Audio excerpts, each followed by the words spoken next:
রাত্রি আজকে আমাদের সেকেন্ড ক্লাস। তো সেকেন্ড ক্লাস শুরুর আগে হচ্ছে আমি বকা দিব আপনাদেরকে, ঠিক আছে? ভীষণ বকা দিব। সেটা হচ্ছে ফার্স্ট পরীক্ষা কয়জন দিয়েছেন? ফার্স্ট পরীক্ষা কয়জন দিয়েছেন? রিপন ভাই, গ্রুপে এই ব্যাচে আনুমানিক কয়জন আছে? ম্যাম, মোট 3টা খাতা পেয়েছি আমরা। হ্যাঁ, তাহলে আরো হচ্ছে, হ্যাঁ, থ্যাংক ইউ আপা, অসংখ্য ধন্যবাদ। এবং আপনার মানে বেস্ট উইশেস। আপনারা যারা আছেন খাতা পরীক্ষা দিতে হবে। আমি তো বারবার এটা বলতেছি যে আপনারা পরীক্ষা দেন নাই দেখে কিন্তু আমি রিভিউ ক্লাসও নিই নেই, ঠিক আছে? এবং আবার বলবো আমি যে এটা হচ্ছে শাস্তি, ঠিক আছে? আপনারা যদি পরীক্ষা না দেন রিভিউ ক্লাস তত দেরি হবে, ঠিক আছে? তখন কিন্তু এটা লস কিন্তু আপনাদেরই হবে, ঠিক আছে? এটা হচ্ছে আপনাদের সাথে আমার হচ্ছে ইয়ে টার্মস, নাহলে আমি রিভিউ ক্লাস নিব না। যারা পরীক্ষা দেন নাই, কি কারণে দেন নাই সেটা আমাকে জানাবেন, ঠিক আছে? কারণ হচ্ছে যে একটা ব্যাচে ভর্তি হয়েছেন, ক্লাস করতেছেন এত কষ্ট করে, পরীক্ষা না দিলে তো আপনি নিজেকে প্রিপেয়ার করতে পারবেন না। প্রিপারেশন কখনো ফুলফিল হবে না। আপনি যদি এই 7 দিনে কিছুটা হলে প্রিপারেশন নিয়ে একটা ব্রড কোয়েশ্চেনও লিখেন, সেটাও কিন্তু আপনার জন্য অনেক হেল্প হবে। আমি বারবার এই কথাগুলো বলতেছি। হ্যাঁ, আপু কিন্তু আজকে বকা দিচ্ছে, ভালো কথা বলতেছে না। আমি বারবার বলতেছি পরীক্ষার কোনো বিকল্প নাই, পরীক্ষার কোনো বিকল্প নাই। পরীক্ষা দিলে যে খাতাটা আমি দেখবো, এটা একটা কি কি সমস্যা সেটা আমি আপনাদেরকে একটু ক্লারিফাই করব, রিভিউ ক্লাসে সেটা বলবো। এগুলাই কিন্তু লেসন, এগুলাই কিন্তু আপনার মেইন পরীক্ষায় কাজে লাগবে। তাহলে কেন আপনি নিজেকে এই সুবিধাটা থেকে বঞ্চিত করতেছেন? এটা হচ্ছে আমার প্রশ্ন। যারা প্রথম পরীক্ষা দেন নাই তারা হচ্ছে কাল পরশু মধ্যে হচ্ছে জেনেসিক্সে গিয়ে পরীক্ষা দিবেন। তারপরে আমি খাতা দেখে আগামী সপ্তাহে রিভিউ ক্লাস দেবো, ঠিক আছে? আর এই ক্লাসের পরীক্ষা কবে হবে আমি জানি না, কারণ এই সপ্তাহে তো একটু ঝামেলা আছে। যেদিনই হয় ক্লাস, আপনারা মোটামুটি সবাই পরীক্ষা দেওয়ার চেষ্টা করবেন, ঠিক আছে? যারা অন্তত পক্ষে ক্লাসে থাকেন, রেগুলারলি অ্যাটেন্ড করেন, তারা পরীক্ষা দিবেন। তাহলে না ব্যাচটা সুন্দরভাবে রান করবে। তাহলে কিন্তু মন খারাপ লাগে, ঠিক আছে? ক্লাস করতেছেন ভালো কথা, কিন্তু পরীক্ষা না দিলে তো হবে না। আচ্ছা, তো ক্লাস শুরু করে দেই আজকে। অনেক পড়াশোনা আজকে, এবং সবচেয়ে হচ্ছে মানে বিরক্তিকর টপিকস গুলো আজকে। কারণ এই normal labour, obstructed labour, prolong labour বারবার পড়লেও হচ্ছে এগুলা খুবই বিরক্ত লাগে। এই জন্য হচ্ছে আমরা হচ্ছে এগুলা পড়তে একটু বিরক্ত বোধ করি। তারপরেও এগুলা থেকে কিন্তু প্রশ্ন আসে। আগে কিন্তু ছিল যে এফসিপিএস এর লেবার রিলেটেড প্রশ্ন অত আসতো না, এমসিপিএস এর ভাইবা বা এমসিপিএস এ ধরতো। কিন্তু এখন কিন্তু এফসিপিএস এর এসিকিউ তে লেবার রিলেটেড প্রশ্ন আসে, আইইউ তে লেবার রিলেটেড প্রশ্ন আসে, এবং অসমিতেও আমরা দেখি লেবার কেয়ার গাইড প্রত্যেক এক দুই সেশন পর পর আসছে। এই সেশনে আসছে, গত সেশনে আসছে। তাহলে বোঝাই যাচ্ছে যে লেবার রিলেটেড কোয়েশ্চেন্স গুলা কত ইম্পর্টেন্ট। এখন কথা হচ্ছে কেন কেন এই লেবার রিলেটেড কোয়েশ্চেন্স গুলা এত ইম্পর্টেন্ট? কারণ হচ্ছে যে আমাদের এসডিজির গোল ছিল, আমাদের এসডিজির একটা ইম্পর্টেন্ট টার্গেট হচ্ছে আমাদের বা ইন্ডিকেটরস, আমাদের এমএমআর মানে ম্যাটারনাল মর্টালিটি রেশিও। এটা কিন্তু রেট না, এটা হচ্ছে রেশিও। 1 লাখে কতজন মা গর্ভকালীন সময়ে এবং গর্ভ পরবর্তী 42 দিনের মধ্যে ডিরেক্ট অথবা ইনডিরেক্ট কজে মারা যায়, সেটা কি আমরা বলি ম্যাটারনাল মর্টালিটি রেশিও। অন্যান্য এই বায়োস্ট্যাটিস্টিক্স ইন্ডিকেটর গুলা যেমন হচ্ছে neonatal mortality rate, infant mortality rate, সেটা আমরা মেজার করি হচ্ছে পার 1000-এ। কিন্তু শুধুমাত্র এমএমআর যেটা হচ্ছে ম্যাটারনাল মর্টালিটি রেশিও, সেটা আমরা পার 1 লাখে মেজার করি। এই জন্য এটা হচ্ছে রেশিও, নট রেট। আমাদের ইন্ডিকেটরস হচ্ছে আমরা 2030 মধ্যে হচ্ছে আমাদের এমএমআর লেস দেন 70 করবো, ঠিক আছে? কিন্তু 2016-17, 15-16 দিকে আমরা একটু ভালো ছিলাম, একটু হাই হাই মানে আমরা হাইলি একটু রাইজ করছিলাম মানে আমাদের টার্গেটের দিকে। তারপর আমরা স্লো রাইজ করছিলাম, মাঝখানে আমরা ডিক্লাইন করেছি, মাঝখানে কিন্তু কমেও গিয়েছি আমরা 2021-22-এর দিকে। কেন? এটার বিভিন্ন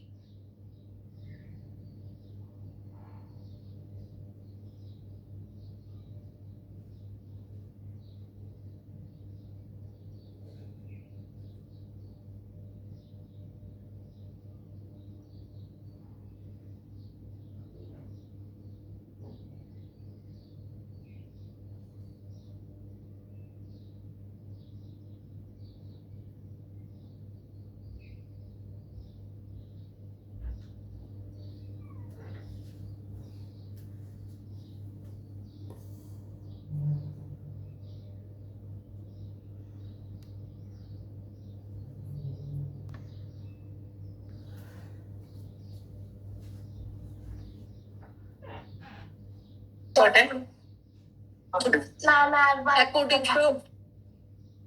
According to sample vital registration system 2023-এ বাংলাদেশের এমএমআর হচ্ছে 136/1 লাখ, যেটা আমাদের 30-এর মধ্যে হচ্ছে 70-এর নিচে নামবে।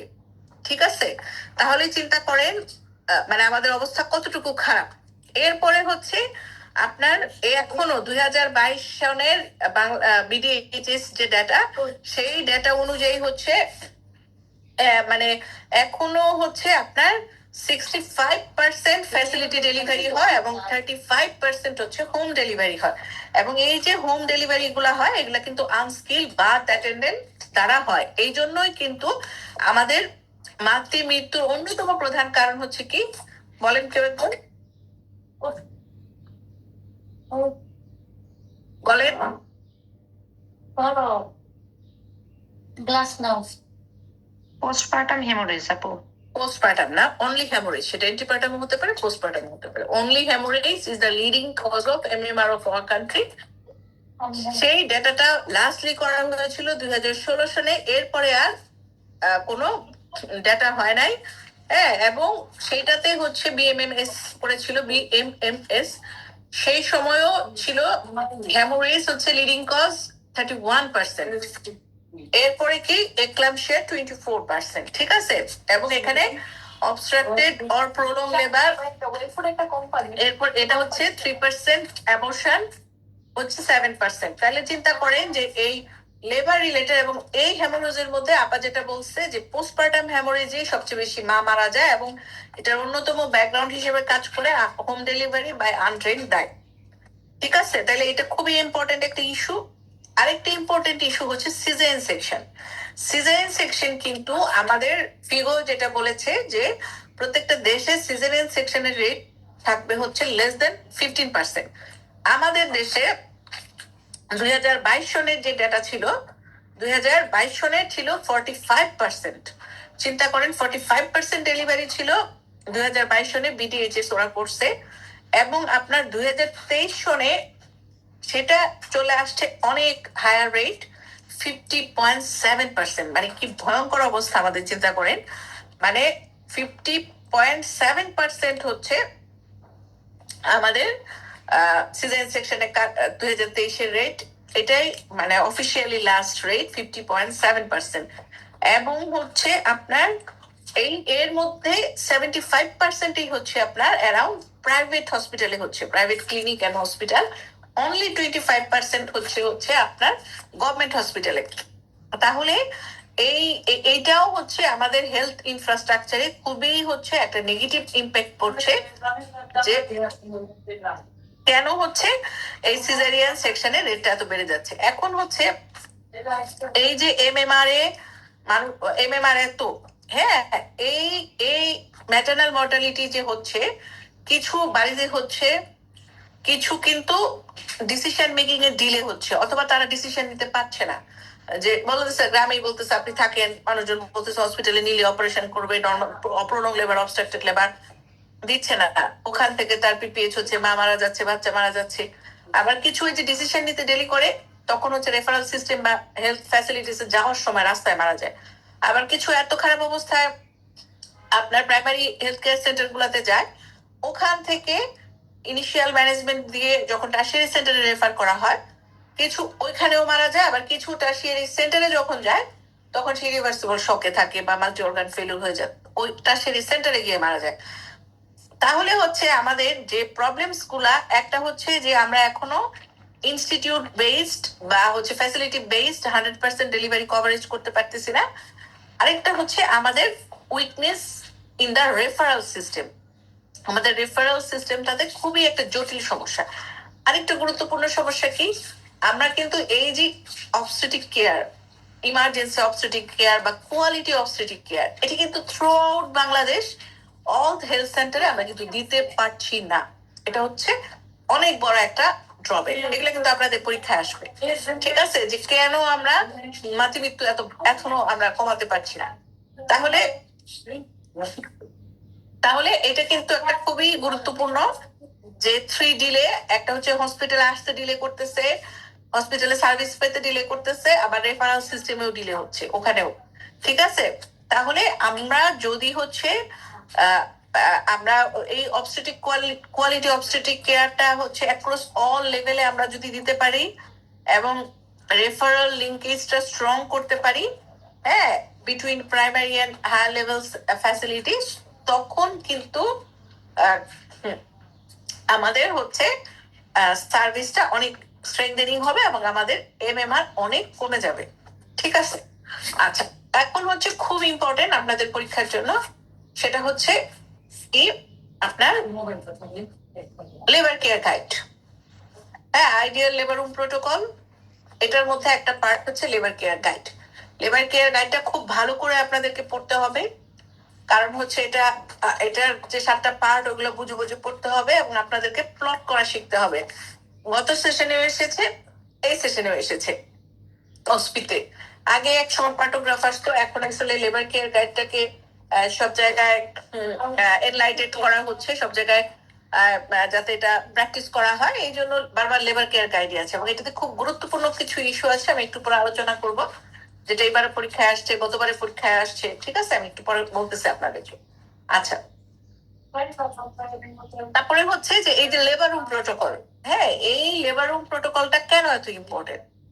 খুবই ইম্পর্টেন্ট এই কারণ হচ্ছে যে একটা সেফ, রেসপেক্টফুল এবং high quality based child birth আমরা যদি দিতে চাই, মা এবং বাচ্চা এবং ডেলিভারি, লেবার, বার্থ এবং পোস্টপার্টাম পিরিয়ডে maternal and perinatal mortality, morbidity কমানোর জন্য একটা ইন্টারপ্রফেশনাল কোলাবোরেশনে একটা টিম কাজ করে, সেটার জন্য এই একটা লেবার রুম প্রোটোকল খুবই খুবই ইম্পর্টেন্ট। ঠিক আছে, এবং এখানে মিডওয়াইফও কিন্তু থাকবে, শুধু ডক্টররা আমরা কিন্তু কিছু করবো না, মেইনলি কিন্তু মিডওয়াইফরাই আমাদের এই কাজটা করবে।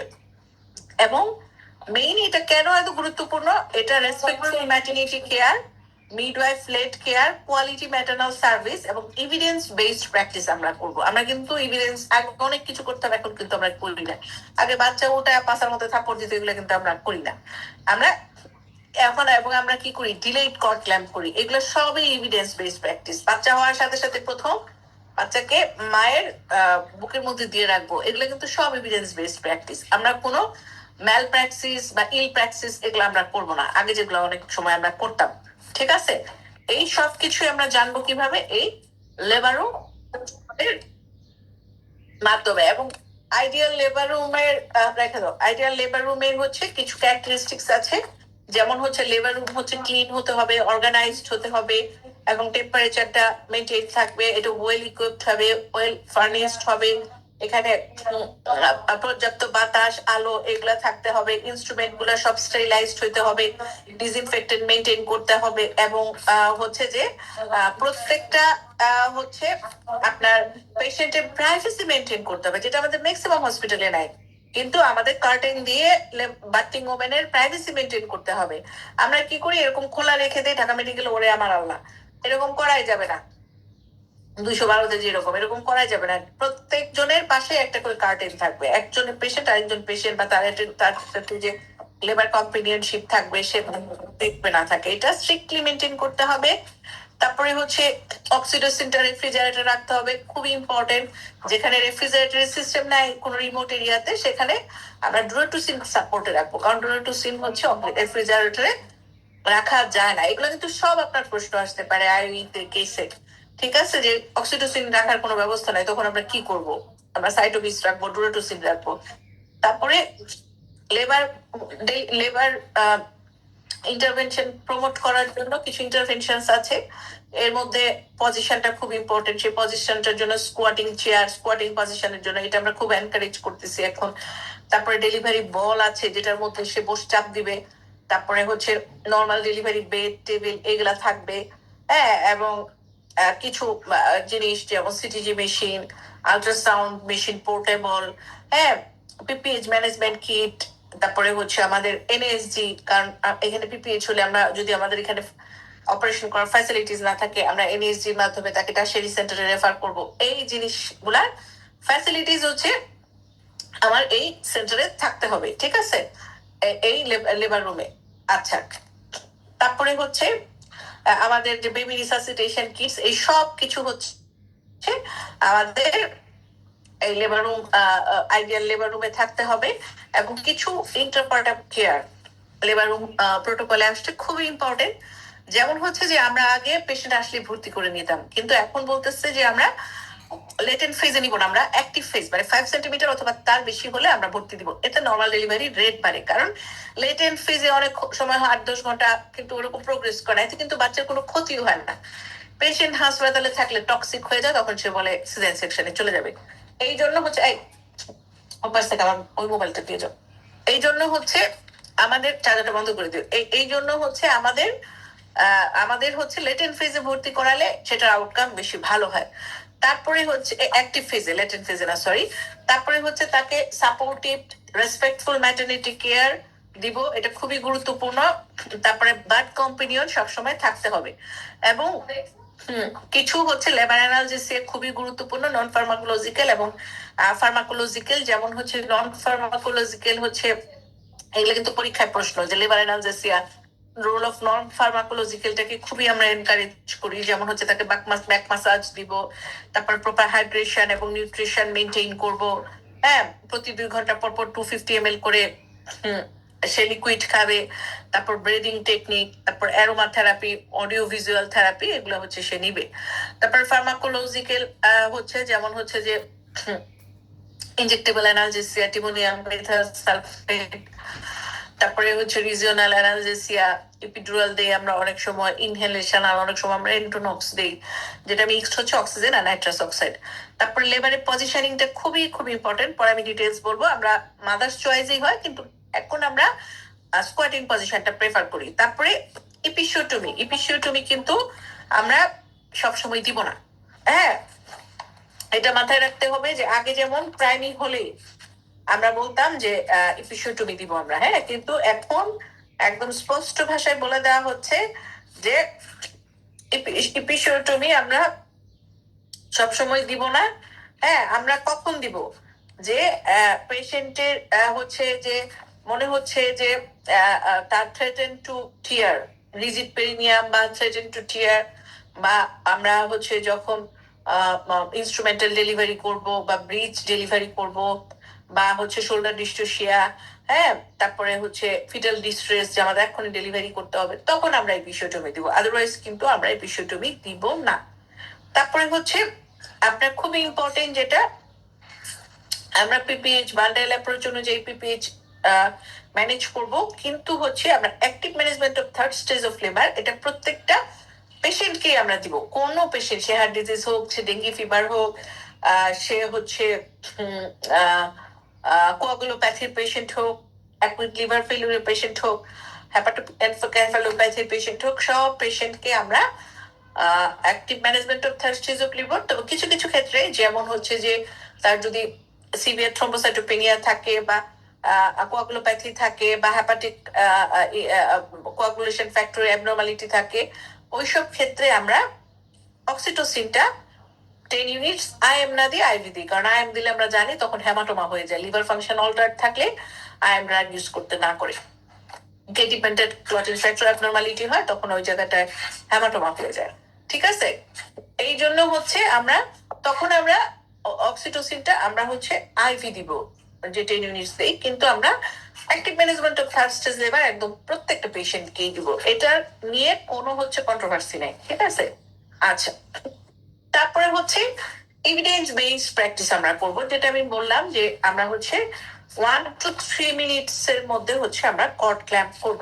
ঠিক আছে, এছাড়া হচ্ছে কাদেরকে হচ্ছে আমরা আগে আগে হচ্ছে আপনার কর্ড ক্ল্যাম্প করব। একটা তো বললাম যে আমরা সবাইকে আমরা রুটিনলি হচ্ছে প্র্যাকটিস করব, আমরা আপনার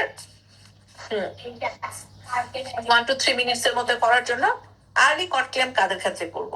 যদি বাচ্চার ইমিডিয়েট রিসাসিটেশন লাগে, যে বাচ্চা ডেলিভারি পরে শ্বাস দিচ্ছে না, কান্না করছে না, তখন ইমিডিয়েট তাকে কর্ড ক্ল্যাম্প করে রিসাসিটেশন করে দেওয়ার জন্য, অথবা কর্ডটা ছিঁড়ে গেছে, অথবা মায়ের ব্লিডিং হচ্ছে অনেক।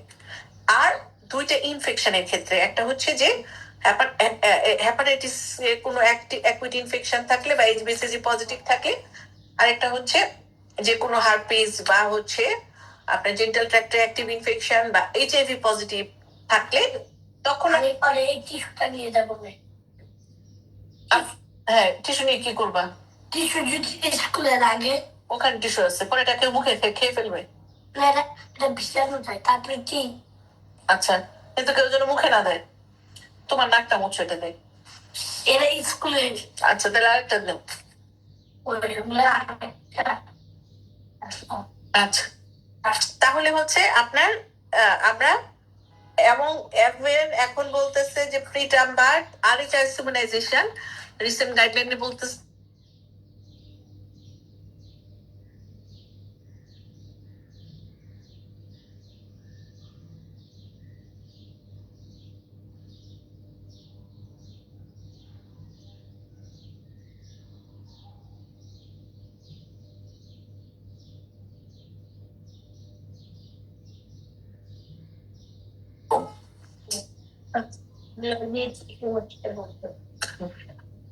আচ্ছা, তাহলে এই এই আমরা আরএইচআইসি ইমিউনাইজেশনেও 2025 গাইডলাইন আসছে, আমরা ডিলেড কর্ড ক্ল্যাম্প করবো, আর প্রিটার্ম বার্থডেটা তো আরো অনেক আগে আসছে, ঠিক আছে।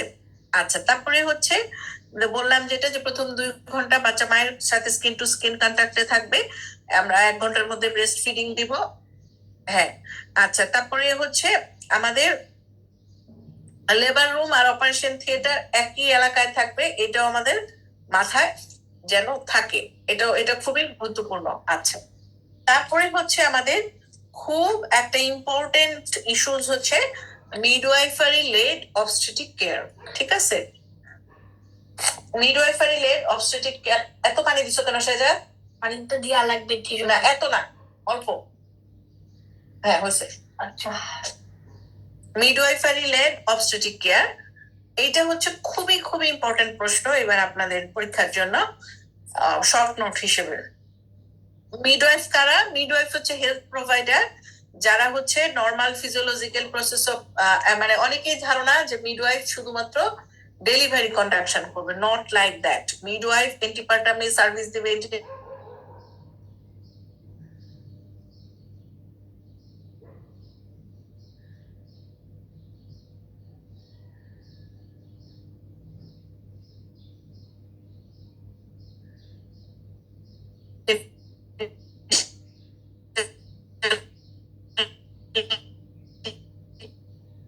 ইমার্জেন্সি। নেটওয়ার্কে কি প্রবলেম করতেছে নাকি?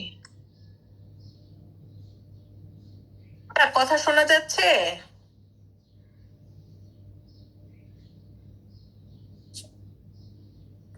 আমার কথা শোনা যাচ্ছে? আপা আদাব, এখন শোনা যাচ্ছে কিন্তু মাঝে মাঝে বেঁধে যাচ্ছে। আরে বললেন না, খালি সমানে ফোন আসতেছে, বিরক্তি।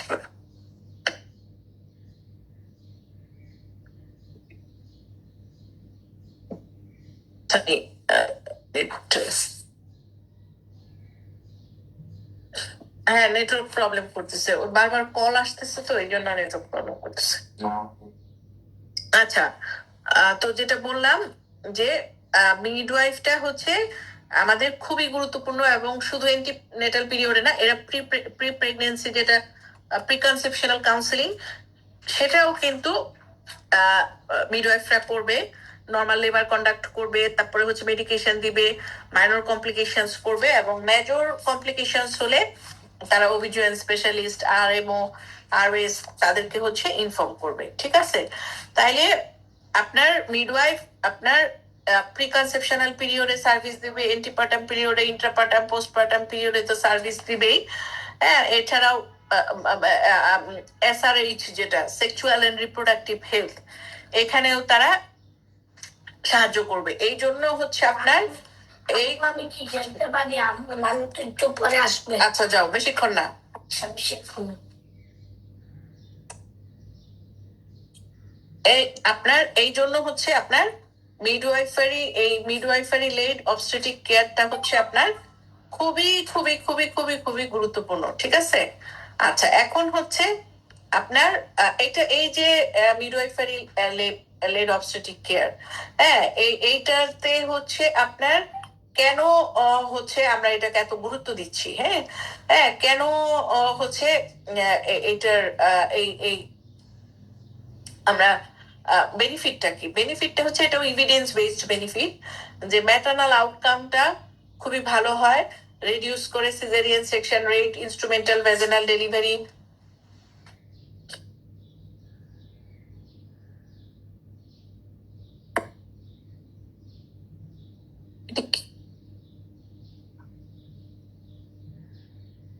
এটা কি, এটা কিসের হোয়াইট বোর্ড?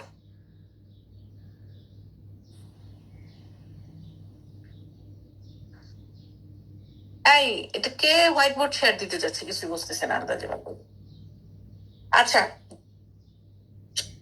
তাহলে আমাদের আমাদের আপনার এইগুলা রেডিউস করে এবং ইনক্রিজ করে স্পন্টেনিয়াস ভেজানাল বার্থ, ম্যাটার্নাল স্যাটিসফ্যাকশন এবং নিউনেটাল আউটকামটা ভালো হয় অনেক সময়, পেরিনেটাল মর্টালিটিটা বাড়ে না।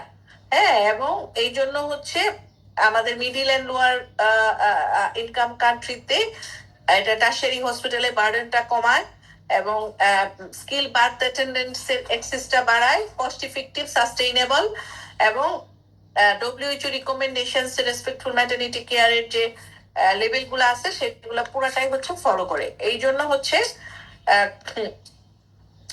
যে একটা লো রিস্ক প্রেগনেন্ট ওমেনের ক্ষেত্রে midwifery led obstetric care is not inferior. এরা ছোট না অবস্টেটিক লেড প্র্যাকটিস এর জন্য, কারণ অবস্টেটিশিয়ানরা সবসময় অ্যাভেলেবেল থাকবে না। এটাকে হচ্ছে মানে এটা একটা women centred evidence based model, ঠিক আছে? এবং এটাকে অবশ্যই আমাদের দেশে আরো স্ট্রেংথেনিং করতে হবে। এরকম একটা দিয়ে, এরকম একটা মানে লাস্টে কনক্লুশন দিয়ে আপনারা হচ্ছে এই মিডওয়াইফারি লেড অবস্টেটিক কেয়ারটা হচ্ছে শেষ করবেন, ঠিক আছে? এটা এটা একদম খুব খুব ইম্পর্টেন্ট। আচ্ছা, এরপরে হচ্ছে আরেকটা প্রশ্ন খুব ইম্পর্টেন্ট, যে ইন্টারভেনশনস টু প্রমোট ভেজানাল বার্থ। এটা 2017 সালে আসছিল। এটার ভিতরে ভেঙে ভেঙে প্রশ্ন আসে, এটার ভিতরে এরপরে পজিশন নিয়ে প্রশ্ন আসে বা এরকম ভেঙে ভেঙে প্রশ্ন আসে, কিন্তু এই ইন্টারভেনশনস টু প্রমোট ভেজানাল বার্থ এটা খুবই খুবই ইম্পর্টেন্ট। তো কি কি ইন্টারভেনশনস আছে? যে আমরা জানি যে ভেজানাল বার্থ কে অবশ্যই প্রমোট করতে হবে, কারণ আমাদের দেশে আননেসেসারি সিজারিয়ান সেকশনের বার্ডেনটা কমাতে হবে, ম্যাটারনাল ফিটাল আউটকামটা বাড়াতে হবে এবং রিসোর্স ইউটিলাইজেশনটা আরো অপটিমাইজ করতে হবে। এই জন্য আমাদের কিছু এন্টিনেটাল ইন্টারভেনশন আছে, কিছু ইন্টারনেটাল বা লেবার ইন্টারভেনশন আছে, কিছু পোস্টনেটাল ইন্টারভেনশন আছে। যে কোনো প্রিভেনশন আসলে বা ইন্টারভেনশন আসলে আপনারা এন্টিনেটাল, ইন্টারনেটাল, পোস্টনেটাল বা প্রাইমারি, সেকেন্ডারি, টার্সিয়ারি ভাবে ভাগ করে ফেলবেন, তাহলে আপনার সহজ হয় লেখাটা, ঠিক আছে? তো এন্টিনেটালি আমরা কি করব? প্রথমেই হচ্ছে যে আমরা রিস্ক অ্যাসেসমেন্ট করব এবং সিলেকশন করব low risk pregnancy, high risk pregnancy, এবং এভাবে আমরা ম্যানেজ করব। এবং ওভার মেডিকেশন, নর্মাল প্রেগনেন্সিতে আমরা ওভার মেডিকেশন দিব না, আমরা প্রপার ইন্টিনেটাল ক্লাস নিব বা ইন্টিনেটাল এডুকেশন নিব এবং সেখানে ভেজানাল বার্থ সম্বন্ধে তাকে কাউন্সেলিং করব। তারপরে হচ্ছে আরেকটা হচ্ছে কি, আমাদের বার্থ প্ল্যানিং করবে সে, যে সে কোথায় ডেলিভারি নিবে, করবে এবং এবং কার দ্বারা ডেলিভারি করাবে এটা সে ডিসিশন নিবে, তার ট্রান্সপোর্টটা আগে থেকে ঠিক করে রাখবে, টাকা পয়সা জমাবে, এইগুলা সে এন্টিনেটাল পিরিয়ডে যেন রেডি করে রাখে। বার্থ প্রিপেয়ারনেস যেটাকে বলে বা বার্থ প্ল্যানিং, সেটা সে করবে। তারপরে হচ্ছে তাকে হচ্ছে কাউন্সেলিং করতে হবে যে হসপিটাল ডেলিভারি করার জন্য। আমাদের কিন্তু গত বছরই আমাদের যে সেফ মাদারহুড, ওটার স্লোগান ছিল যে all delivery should be conducted in hospital to reduce maternal and fetal complications, ঠিক আছে? গত বছরেরই এটা সেফ মাদারহুডের আমাদের স্লোগান ছিল।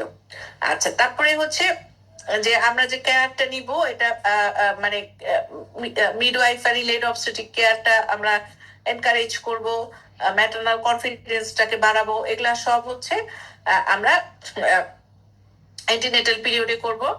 আর আর্লি অ্যাডমিশন, ইন্টারনেটাল পিরিয়ডে আমরা আর্লি অ্যাডমিশনটা অ্যাভয়েড করার চেষ্টা করব এবং আর্লি অ্যাডমিশনটা করলে কি হয়, আননেসেসারি ইন্টারভেনশন হয় এবং সিজারিয়ান সেকশনের রেট বেশি হয়। তারপরে ইন্টারপার্টাম ইন্টারভেনশনে আমরা কি করব?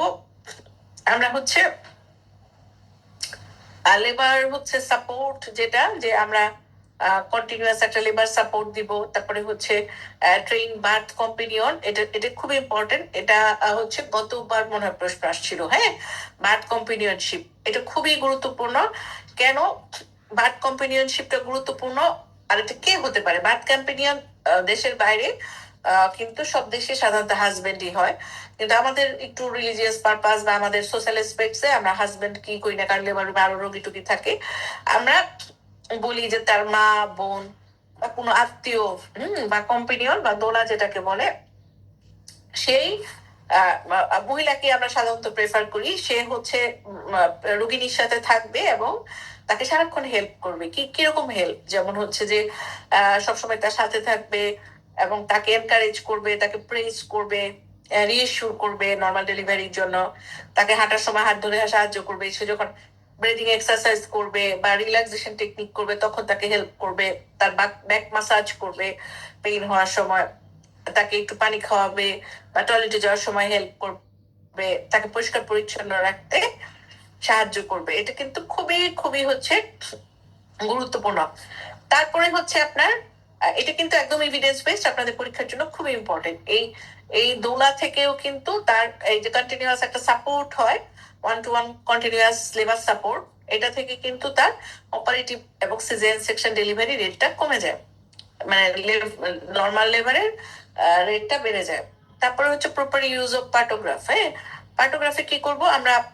পার্টোগ্রাফ এবং লেবার কেয়ার গাইড আমরা প্রপার ইউজ করব। এখন লেবার কেয়ার মডিফাইড WHO পার্টোগ্রাফ এবং লেবার কেয়ার গাইড আমরা ডিটেকশন করব প্রলং লেবার, অবস্ট্রাকটেড লেবার, এবং টাইমলি আমরা মেজার নিব। দরকার হলে আমরা ইনস্ট্রুমেন্টাল ডেলিভারি বা সিজারিয়ান সেকশন করব। তারপর পজিশনটা হচ্ছে খুব খুব গুরুত্বপূর্ণ। পেশেন্ট কিন্তু সারাক্ষণ শুয়ে থাকবে না। হ্যাঁ, পেশেন্ট হাঁটাহাঁটি করবে, পজিশন হচ্ছে অন চয়েস। পেশেন্ট সাধারণত হাঁটাহাঁটি করবে, যখন তার বিয়ার ডাউন হবে তখন তো তাকে শুইতেই হবে, এবং তাকে বার্থিং বল এবং বার্থিং চেয়ারটা কিভাবে সে ইউজ করবে সেটা তাকে শিখাই দিতে হবে। এবং দুই ধরনের পজিশন আছে লেবারের সময়, একটা সুপাইন আর একটা হচ্ছে নন সুপাইন। হ্যাঁ, সুপাইন যেমন ডরসাল হয়ে শুইতে পারে, ল্যাটারাল হয়ে শুইতে পারে, সেমি রিকাম্বেন্ট, লিথোটমিটা আমরা এখন অ্যাভয়েড করতে বলি, অ্যাওটোকেবাল কম্প্রেশন হয়। নন সুপাইন কি?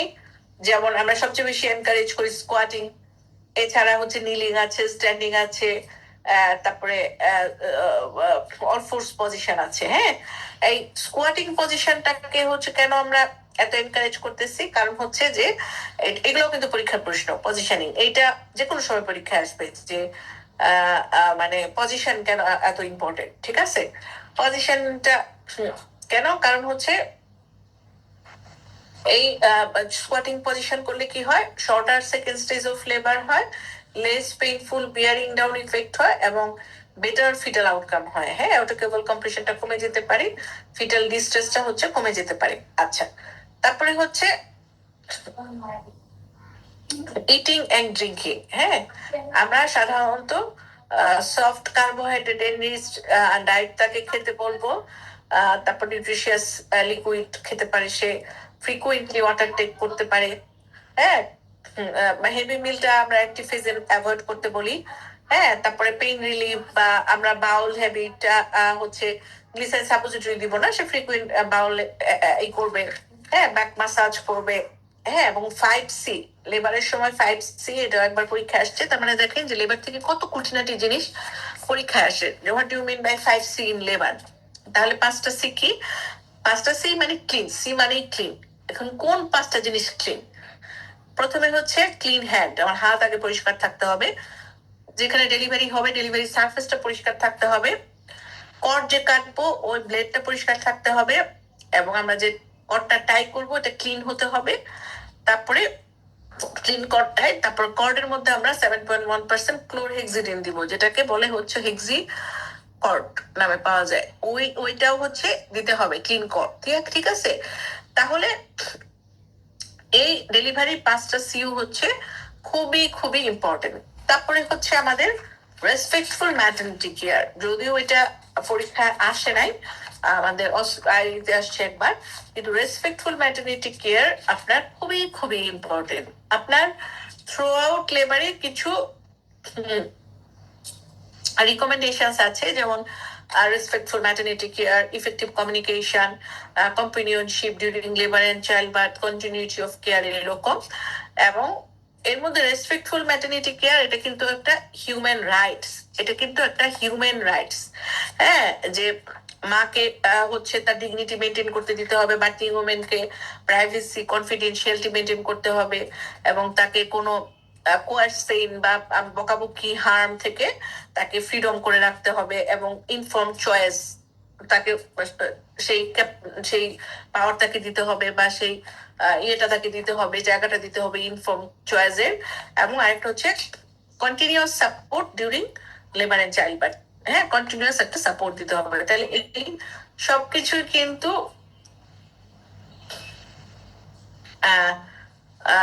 এই সবকিছুই কিন্তু প্রেগনেন্সিতে হচ্ছে বার্থিং ওমেনে হচ্ছে করতে হবে। ঠিক আছে, তাইলে এটাও একটু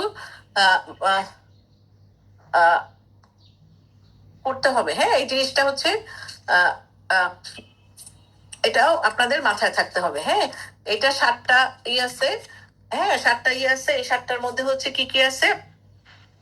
প্রথমে হচ্ছে যে freedom from harm and ill treatment, information and inform consent, privacy and confidentiality, dignity and respect, তারপর right to health care and highest attainable level of birth, equitability এবং অটোনমি। ঠিক আছে, এখন আমাদের দেশে কি আমরা হচ্ছে রেসপেক্টফুল ম্যাটারনিটি কেয়ারটা সবসময় করি না। আমাদের দেশে লিমিটেশনস হচ্ছে, আমাদের এটা স্ট্রিক্টলি আমরা হচ্ছে মেনটেন করি না। এটা আমাদের সবচেয়ে বড় ড্রব্যাক। আমাদের নর্মাল ডেলিভারি ইনস্টিটিউশনাল এবং নর্মাল ডেলিভারি রেট কমার একটা গুরুত্বপূর্ণ কারণ হচ্ছে আমরা রেসপেক্টফুল ম্যাটারনিটি কেয়ারটা আমরা স্ট্রিক্টলি আমরা পালন করি না। ঠিক আছে, এটা খুব আপনাদের মাথায় রাখতে হবে। আচ্ছা, তারপরে হচ্ছে যে আমরা এভিডেন্স বেসড প্র্যাকটিস করবো। হ্যাঁ, এভিডেন্স বেসড প্র্যাকটিস গুলো আমি অলরেডি বলে ফেলেছি। আরো একটা আছে যে বাচ্চার যাতে হাইপোথার্মিয়া না হয় ডেলিভারির পরে, সেটা। আর ইনঅ্যাপ্রোপ্রিয়েট প্র্যাকটিস যেমন হচ্ছে যে আমরা ক্যাথেটার করি, এটা করা যাবে না। অনেক সময় সুপার পজিশনে রাখা যাবে না। এনেমা বা পিউবিক শেভিং, হ্যাঁ, এইগুলো ইন্টারভেনাল আইভি ইনফিউশন দিয়ে রাখি সব সময়, বা রুটিন ইপিওটমি আমরা আর্গোমেট্রিন ইউজ করি সব পেশেন্টকে। হ্যাঁ, ডেলিভারি পরে ম্যানুয়াল রিমুভাল অফ ইউটেরাস করে ফেলি, নিউবর্নকে সাকশন দেই। এইগুলা কিন্তু সব হচ্ছে এইগুলা হচ্ছে সব আপনার ম্যাল প্র্যাকসিস, এইগুলা করাই যাবে না। তারপরে হচ্ছে যে আর্লি এমনিওটমি বা রুটিন এমনিওটমি, বা আর্লি এমনিওটমি করাই যাবে না। এটা একটু প্রশ্ন হতে পারে, কেন করা যাবে না? কারণ রুটিন এমনিওটমি বা আর্লি এমনিওটমি করলে কি হবে, আপনার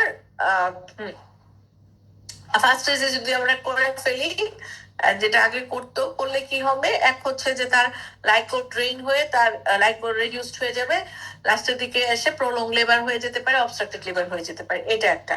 আরেকটা হচ্ছে যে এটা একটা সোর্স অফ ইনফেকশন, আমরা এই জন্য আগেই করবো না, অ্যাসিডিক ইনফেকশন হতে পারে। ঠিক আছে, কিছু কিছু ক্ষেত্রে আমরা করে দেই, যেমন হচ্ছে যদি তার প্রিক্লাম্পসিয়া উইথ সিভিয়ার ফিচার থাকে, প্লাসেন্টাল অ্যাব্রাপশন হয়, হ্যাঁ, তখন হচ্ছে প্রেশারটা কমে যায়, সিভিয়ার ফিচার, এইসব ক্ষেত্রে অনেক সময় আমরা করে দেই। কিন্তু আমরা হচ্ছে রুটিনলি হচ্ছে আমাদের আর্লি এমনিওটমি করব না। ঠিক আছে, তাহলে এই জিনিসগুলো আমাদের হচ্ছে আননেসেসারি অপারেটিভ ডেলিভারি আমরা করব না। আচ্ছা, এখন হচ্ছে যে আমাদের অ্যাক্টিভ ফেজ অফ লেবার তো আমরা জানি যে মোর দেন ইকুয়াল টু 5 সেন্টিমিটার, এবং এখানে স্ট্রং ইউটেরাইন কন্ট্রাকশন থাকে মোর দেন 3 এবং পারসিস্ট করে 20 to 30 মিনিটস। হ্যাঁ, এবং এটা হচ্ছে আমাদের ফার্স্ট স্টেজ অফ লেবার অ্যাক্টিভে। আর লেটেন্ট হচ্ছে আমাদের ডেলিভারি লেবার পেইন স্টার্ট হয়। লেবার পেইন স্টার্ট হওয়ার পরে 5 সেন্টিমিটার পর্যন্ত লেটেন্ট ফেজ, এবং লেটেন্ট ফেজ এক এক ধরনের এক এক সময় হতে পারে। ঠিক আছে, আচ্ছা। আর ফার্স্ট স্টেজ হচ্ছে অ্যাক্টিভ ফেজে গেল, ফুল ডাইলেটেশন হলো সেকেন্ড স্টেজের আমার দুইটা পার্ট আছে, একটা হচ্ছে আর্লি নন এক্সপালসিভ, তারপরে হচ্ছে লেট এক্সপালসিভ ফেজ। হ্যাঁ, তাইলে এই জিনিসগুলো আমরা একটু জানবো। আচ্ছা, তারপরে হচ্ছে যে ইমিনেন্ট ডেলিভারি সাইন কি? ইমিনেন্ট ডেলিভারি সাইন হচ্ছে পেনিয়াল বালজিং হবে, পিপিং অফ হেড হবে, ক্রাউনিং হবে, অ্যানাল গ্যাপিং হবে। এটাও কিন্তু একটা পরীক্ষা প্রশ্ন, যে signs of imminent vaginal delivery. তাহলে ইমিনেন্ট ভেজানাল ডেলিভারি হচ্ছে perineal bulging, peeping of head, তারপরে হচ্ছে ক্রাউনিং, তারপরে হচ্ছে অ্যানাল গ্যাপিং। ঠিক আছে, এটা একটু মাথায় রাখতে হবে। আচ্ছা, তারপরে হচ্ছে আমাদের আপনার যখন আমরা একটা পেশেন্টকে ট্রান্সফার করব, তখন আমরা একদম কিছু বলি না, লিখে দিই এই আপনার রোগীর অবস্থা খারাপ, এক্ষুনি ঢাকা মেডিকেল যান, এগুলো বললে হবে না। এগুলো বলি, তারপর দালাল নেওয়া যায় রোগীর অমুক জায়গায় তমুক জায়গায়, নাম না জানা অখাদ্য কুখাদ্য জায়গায়, ওখানে রোগী লাখ লাখ টাকা মিলে আসে, রোগী মরেও যায়। এগুলো করা যাবে না। যখন আমরা রেফার করব, তাকে সুন্দর করে বোঝাবো, তার গার্জিয়ানকে বোঝাবো কেন আমরা ট্রান্সফার করতেছি, এবং যে হসপিটালে পাঠাবো, হ্যাঁ, সেখানে যাওয়ার আগে তার একটা রিটেন কনসেন্ট নিতে হবে যে সেও যেতে রাজি হয়েছে। রেফারেল সিস্টেমটা অ্যারেঞ্জ করবো, আমার হসপিটাল থেকে একটা অক্সিলারি স্টাফ দিয়ে দিব, এবং আমি রেফারেল ফর্ম ফিল আপ করে রেফারেল শিটটা তাকে দিব। আমার এখানেও একটা এটা আপনারা যারা কাজ করেন গভর্নমেন্ট হসপিটাল, তারা তো জানেন রেফারেল ফর্ম আছে। আমার এখানেও এভিডেন্স থাকবে যে আমি এই পেশেন্টটা রেফার করেছি, কটার সময় রেফার করেছি, কেন রেফার করেছি, এবং রেফারের সময় তাকে কি কি কি ট্রিটমেন্ট সে পাচ্ছে। যে একটা শকের পেশেন্ট, আমি প্রিলিমিনারি ম্যানেজ করেছি, তার ওটি লাগবে, তাকে আমি ফ্লুইড জুলাই দিয়েছি, তারপর এনএসজি পড়ায় দিচ্ছি হাইপোভলিউমিক শকের জন্য, এগুলো সব মেনশন করা থাকবে ওই রেফারেল শিটেও। আমার এখানে একটা এভিডেন্স থাকবে। তারপরে হচ্ছে আমাদের সাথে একটা অক্সিলারি পার্সন দিয়ে দিব, সাথে মোবাইল থাকবে, রেফারেল নোট থাকবে, এবং আমরা যার কাছে রেফার করছি সেই টিমকেও কিন্তু আমাদেরকে জানায় রাখতে হবে যে এই কারণে আমি পেশেন্টটা রাখতেছি, যদি কোনো ইমার্জেন্সি সেকশন বা ইমার্জেন্সি ল্যাপারটমি লাগে, তখন কিন্তু সে ওখানে হচ্ছে রেডি করে রাখবে, সে ওখানে সব রেডি করে রাখবে। তাহলে এই জিনিসগুলা কিন্তু আমাদেরকে সবসময় হচ্ছে মাথায় রাখতে হবে। আমরা কিন্তু যেন তেন ভাবে রেফার করি, এইটাও কিন্তু অনেক সময় আমাদের ম্যাটারনাল মর্টালিটি মরবিডিটি একটা অন্যতম কারণ। ঠিক আছে, আচ্ছা, তারপরে হচ্ছে যে ধরেন ফার্স্ট স্টেজ অফ লেবার, হ্যাঁ, ফার্স্ট স্টেজ অফ লেবারেও কিন্তু আসার আগে অনেক সময় কি হয়, পেশেন্ট আসে আপনার ফার্স্ট স্টেজ অফ লেবার, তো আমাদের অ্যাক্টিভ ফেজে যাওয়ার আগেও আমাদের লেটেন্ট ফেজে পেশেন্ট আসতে পারে। তো যদি হচ্ছে কোনো পেশেন্ট সার্ভাইকাল ডায়ালিটেশন লেটেন্ট ফেজে আসে 5 সেন্টিমিটারের নিচে হয়, ঠিক আছে, তখন আমরা কি করব, আমরা তাকে সাপোর্টিভ কেয়ার দিব, আওয়ারলি হচ্ছে তার frequency, duration of uterine contraction, fetal heart rate hourly দেখবো, তারপরে 4 আওয়ারলি আমরা হচ্ছে মনিটর করব। তারপরে ও হচ্ছে মেমব্রেন রাপচার হয়েছে কিনা আমরা দেখবো। 8 থেকে 12 ঘন্টা পরেও যদি হচ্ছে তার ইউট্রাইন কন্ট্রাকশনটা রেগুলার না হয়, তার নর্মাল ফিটাল হার্ট রেট থাকে, মেমব্রেন ইনটেক থাকে, লেবার সার্ভাইকাল ডায়ালিটেশনে কোনো প্রোগ্রেস না হয়, তখন হচ্ছে এই পেশেন্টটাকে আমরা চাইলে ডিসচার্জ দিয়ে দিতে পারি। খুব ইম্পর্টেন্ট, এটা একটা পরীক্ষার প্রশ্ন। এই পেশেন্টটাকে আমরা যদি এরকম প্রলং তার ল্যাটেন্ট ফেজ হয় কিন্তু সবকিছু ভালো থাকে হসপিটালে থাকার পরেও 8 থেকে 12 ঘন্টা পরে আমরা ডিসচার্জ দিয়ে দিতে পারি। আর না হলে আমরা অ্যাডমিশনও দিতে পারি, আমরা অ্যাডমিশন ডিনাই করতে পারি যে আপনি বাসায় চলে যান।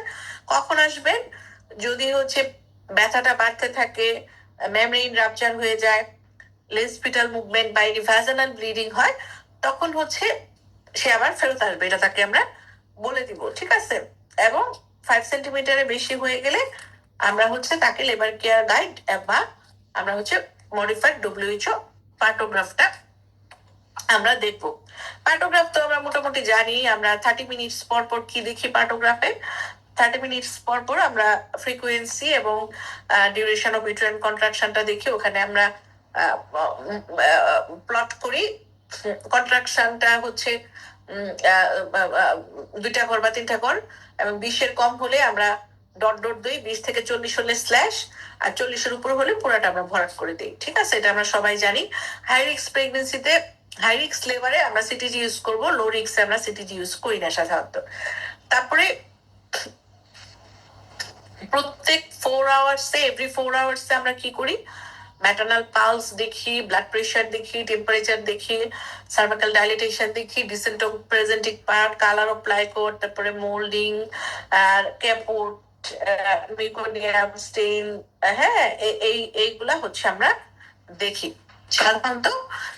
এবং সেকেন্ড স্টেজে গেলে অনেক আমরা 5 মিনিটস পর পর আমরা হার্ট রেট দেখি।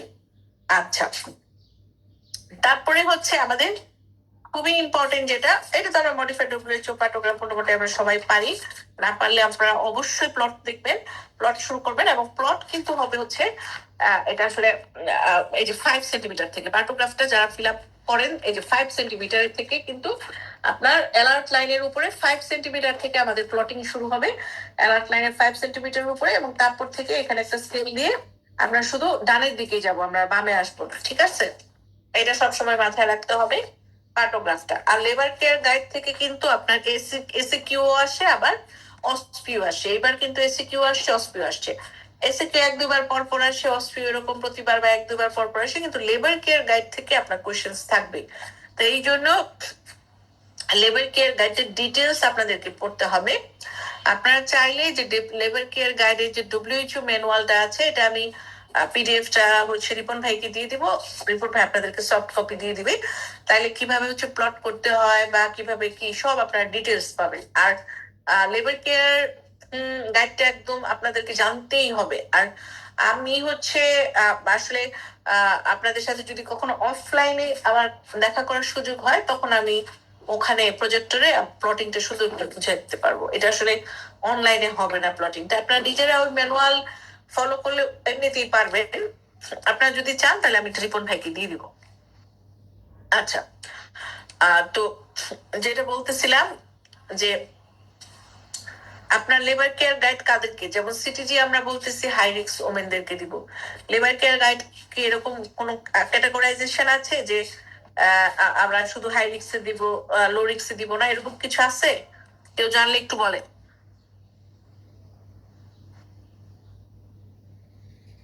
না আপু, সবাইকেই দিব। লেবার কেয়ার গাইড তো সবার জন্যই মানে প্রযোজ্য। হ্যাঁ, very good. Labour care guide all berthing women সবাইকে আমরা দিব।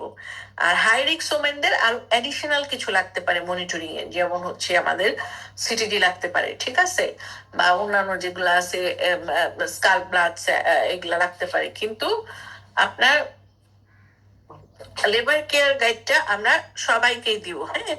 এবং লেবার কেয়ার গাইডটাও কিন্তু আমরা শুরু করব 5 সেন্টিমিটার অথবা তার বেশি ডাইলিটেশন থেকে, তার প্যারিটি মেমব্রেন স্ট্যাটাস যাই হোক, হ্যাঁ। এবং এটা কি ডকুমেন্ট করে? এই লেবার কেয়ার গাইডটা ডকুমেন্ট করে ওমেনের ওয়েলবিং, তার বেবি কন্ডিশন এবং প্রোগ্রেশন অফ লেবার, এই সব কিছুই কিন্তু লেবার কেয়ার গাইডটা হচ্ছে মেনটেন করে, ঠিক আছে। এবং এখানে 7টা সেকশন আছে, খুবই সহজ, এটা এবার পরীক্ষায় আসছে। তারপর আপনাদেরকে জানতে হবে, প্রথমটা হচ্ছে যে ইনফরমেশন ডেস্ক যেটাকে বলে, ইনফরমেশনের ইগুলা, শেজাদকে নিয়ে ঘুম পাড়াও। 2 নাম্বারটা শেজাদকে নিয়ে ঘুম পাড়াও। 2 নাম্বারটা হচ্ছে, তাহলে প্রথমটা হচ্ছে আমাদের আপনার ইনফরমেশন, যে কখন ভর্তি হয়েছে, মেমব্রেন রাপচার হয়েছে কখন, তার আইডি নাম্বার, পেশেন্টের প্যারিটি, এগুলা। এখানে একটা খুবই গুরুত্বপূর্ণ জিনিস আছে, সেটা হচ্ছে যে তার কোনো রিস্ক ফ্যাক্টর আছে কিনা, যেটা কিন্তু পার্টোগ্রাফি ছিল না। এখানে এটা খুবই আমার কাছে ভালো লেগেছে যে রিস্ক ফ্যাক্টর মানে সে তার কোনো অ্যানিমিয়া আছে কিনা থাকলে লিখতে হবে, তার প্রেক্লামশিয়া বা তার জিডিএম এখন খুব কমন, এগুলা থাকলে লিখতে হবে। তারপরে হচ্ছে লেবারটা কি স্পন্টেনিয়াস না আমরা আইওএল দিয়েছি, ইন্ডাকশন অফ লেবার, এই জিনিসটা এখানে মেনশন করতে হবে। তাহলে এটা হচ্ছে আমাদের সেকশন 1। সেকশন 2 হচ্ছে সাপোর্টিভ কেয়ার, মানে মাকে আমরা কি কি সাপোর্ট দিচ্ছি, যেগুলো খুবই গুরুত্বপূর্ণ ভূমিকা পালন করে টু প্রমোট ভ্যাজানাল ডেলিভারি, ঠিক আছে। টু প্রমোট ভ্যাজানাল ডেলিভারি, যে যে ইন্টারভেনশন গুলা, আচ্ছা সেগুলা হচ্ছে আমাদের কম্পেনিয়নশিপ আছে কিনা, আছে মানে তার সাথে আছে কিনা, বা তার লাগবে কিনা, বা সে ডিনাই করেছে কিনা, এই সব কিছুই এখানে প্লট আছে, যে আর থাকলে ইয়েস, না থাকলে নো, ডিনাই থাকলে ডিড। তারপরে হচ্ছে পেইন রিলিফ সে ডিনাই করতে পারে। তারপরে হচ্ছে ওরাল ফ্লুইড সে নিচ্ছে কিনা। তারপরে হচ্ছে পোস্টার, পোস্টারের এখানে ভাগ করা আছে, যেমন হচ্ছে মোবাইল থাকলে আপনার MO, মোবাইল থাকলে MO, আর হচ্ছে আপনার মোবাইল থাকলে পোস্টার হচ্ছে MO, আর সুপাইন থাকলে SP। হ্যাঁ, তাহলে এটাও হচ্ছে আপনার আমাদের সাপোর্টিভ কেয়ারের মধ্যে। তারপরে হচ্ছে বাচ্চার কিছু জিনিস আছে বেবি, সেটা হচ্ছে ফিটাল হার্ট রেট, খুবই গুরুত্বপূর্ণ। তারপর হচ্ছে ফিটাল হার্ট রেট ডেসিলারেশন। অনেকের প্রশ্ন থাকে যে এখানে আমরা ডেসিলারেশনটা বুঝবো কিভাবে। খুবই সহজ, আমি একটু বলি। এটা হচ্ছে যে আমরা এখানে কি ইউজ করি, আমরা রিয়েল টাইম যে ডপলার গুলা, কালার ডপলার গুলা, সেই ডপলার আমরা ইউজ করি। এবং যদি কন্ট্রাকশন থাকে তাহলে কন্ট্রাকশনের পরেও আমরা 30 সেকেন্ডস, মানে প্রথমত 1 মিনিট আমরা দেখবোই, তারপরে কন্ট্রাকশন থাকলে কন্ট্রাকশন এর পরে 30 সেকেন্ডস, মোট 1.5 মিনিট আমরা হচ্ছে এই ডপলার দিয়ে ফিটাল হার্ট সাউন্ডটা শুনি। এবং ডিসিলারেশন আমরা বুঝি কিভাবে, এটা তো আমরা জানি যে এখন তার যদি 140 থাকে, কন্ট্রাকশন আসার শুরুতেই যদি দেখি 160 হয়ে গেছে, তার মানে আর্লি ডিসিলারেশন। কন্ট্রাকশন শেষ হওয়ার সময় শুরু হয়েছে, কন্ট্রাকশনটা চলে যাচ্ছে, তখন ডিসিলারেশন। লেট ডিসিলারেশন বা কন্ট্রাকশনের সাথে কোনো সম্পর্কই নেই, হার্টবিট কমে যাচ্ছে, এরকম হঠাৎ করে কমে যাচ্ছে, এটা কি ভেরিয়েবল ডিসিলারেশন। তাহলে এইটাও কিন্তু আমরা প্লট করবো এখানে, ঠিক আছে? যে ডিসিলারেশন থাকলে কোন ধরনের, নাই থাকলে N, আর্লি থাকলে E, লেট থাকলে L, আর ভেরিয়েবল ডিসিলারেশন থাকলে V। ঠিক আছে? এটা নিয়ে কারো কোনো প্রশ্ন থাকলে করতে পারেন, অনেকে এটা বুঝেন না। ঠিক আছে, আচ্ছা। তারপরে হচ্ছে আমাদের অ্যামনিওটিক ফ্লুইড, তারপরে হেড পজিশন, তারপরে হচ্ছে ফিটাল পজিশন, ক্যাপুট। হ্যাঁ, এইগুলাও আমাদের খুব ইম্পর্টেন্ট। ফিটাল পজিশনে আপনার পোস্টেরিয়র হতে পারে, আপনার অ্যান্টেরিয়র হতে পারে, মানে অক্সিপিটো পোস্টেরিয়র, অক্সিপিটো অ্যান্টেরিয়র, বা অক্সিপিটো ট্রান্সভার্স হতে পারে। আমু কি করে সেটা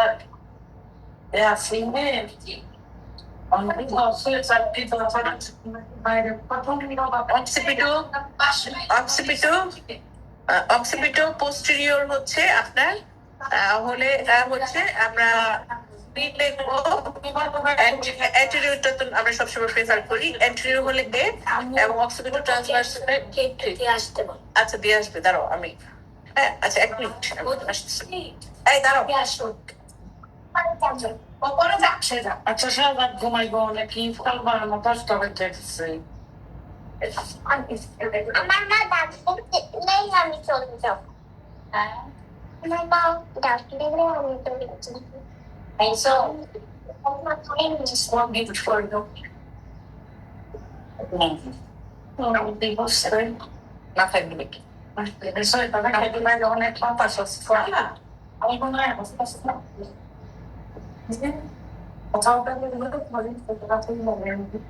আচ্ছা। তারপরে হচ্ছে পরেরটা হচ্ছে মায়ের পালস, বিপি, ব্লাড প্রেশার, এগুলো আমরা লিখবো, প্লট করবো না, জাস্ট কত কত এটা লিখবো।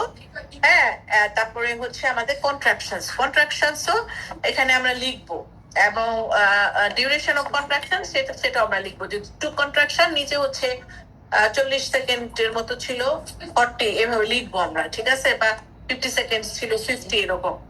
তারপরেরটা হচ্ছে লেবার প্রোগ্রেস, হ্যাঁ, যে সার্ভাইকাল ডাইলেটেশন। এইখানে কিন্তু আগের মতো যেমন আমরা বলতাম যে প্রাইমারি পেশেন্টের হচ্ছে ঘন্টায় 1 সেন্টিমিটার করে ডাইলেট হবে, 1 থেকে 1.5 সেন্টিমিটার, মাল্টিতে বেশি। এখানে এরকম কোনো নিয়ম নাই, এই পেশেন্ট আলাদা আলাদা হতে পারে।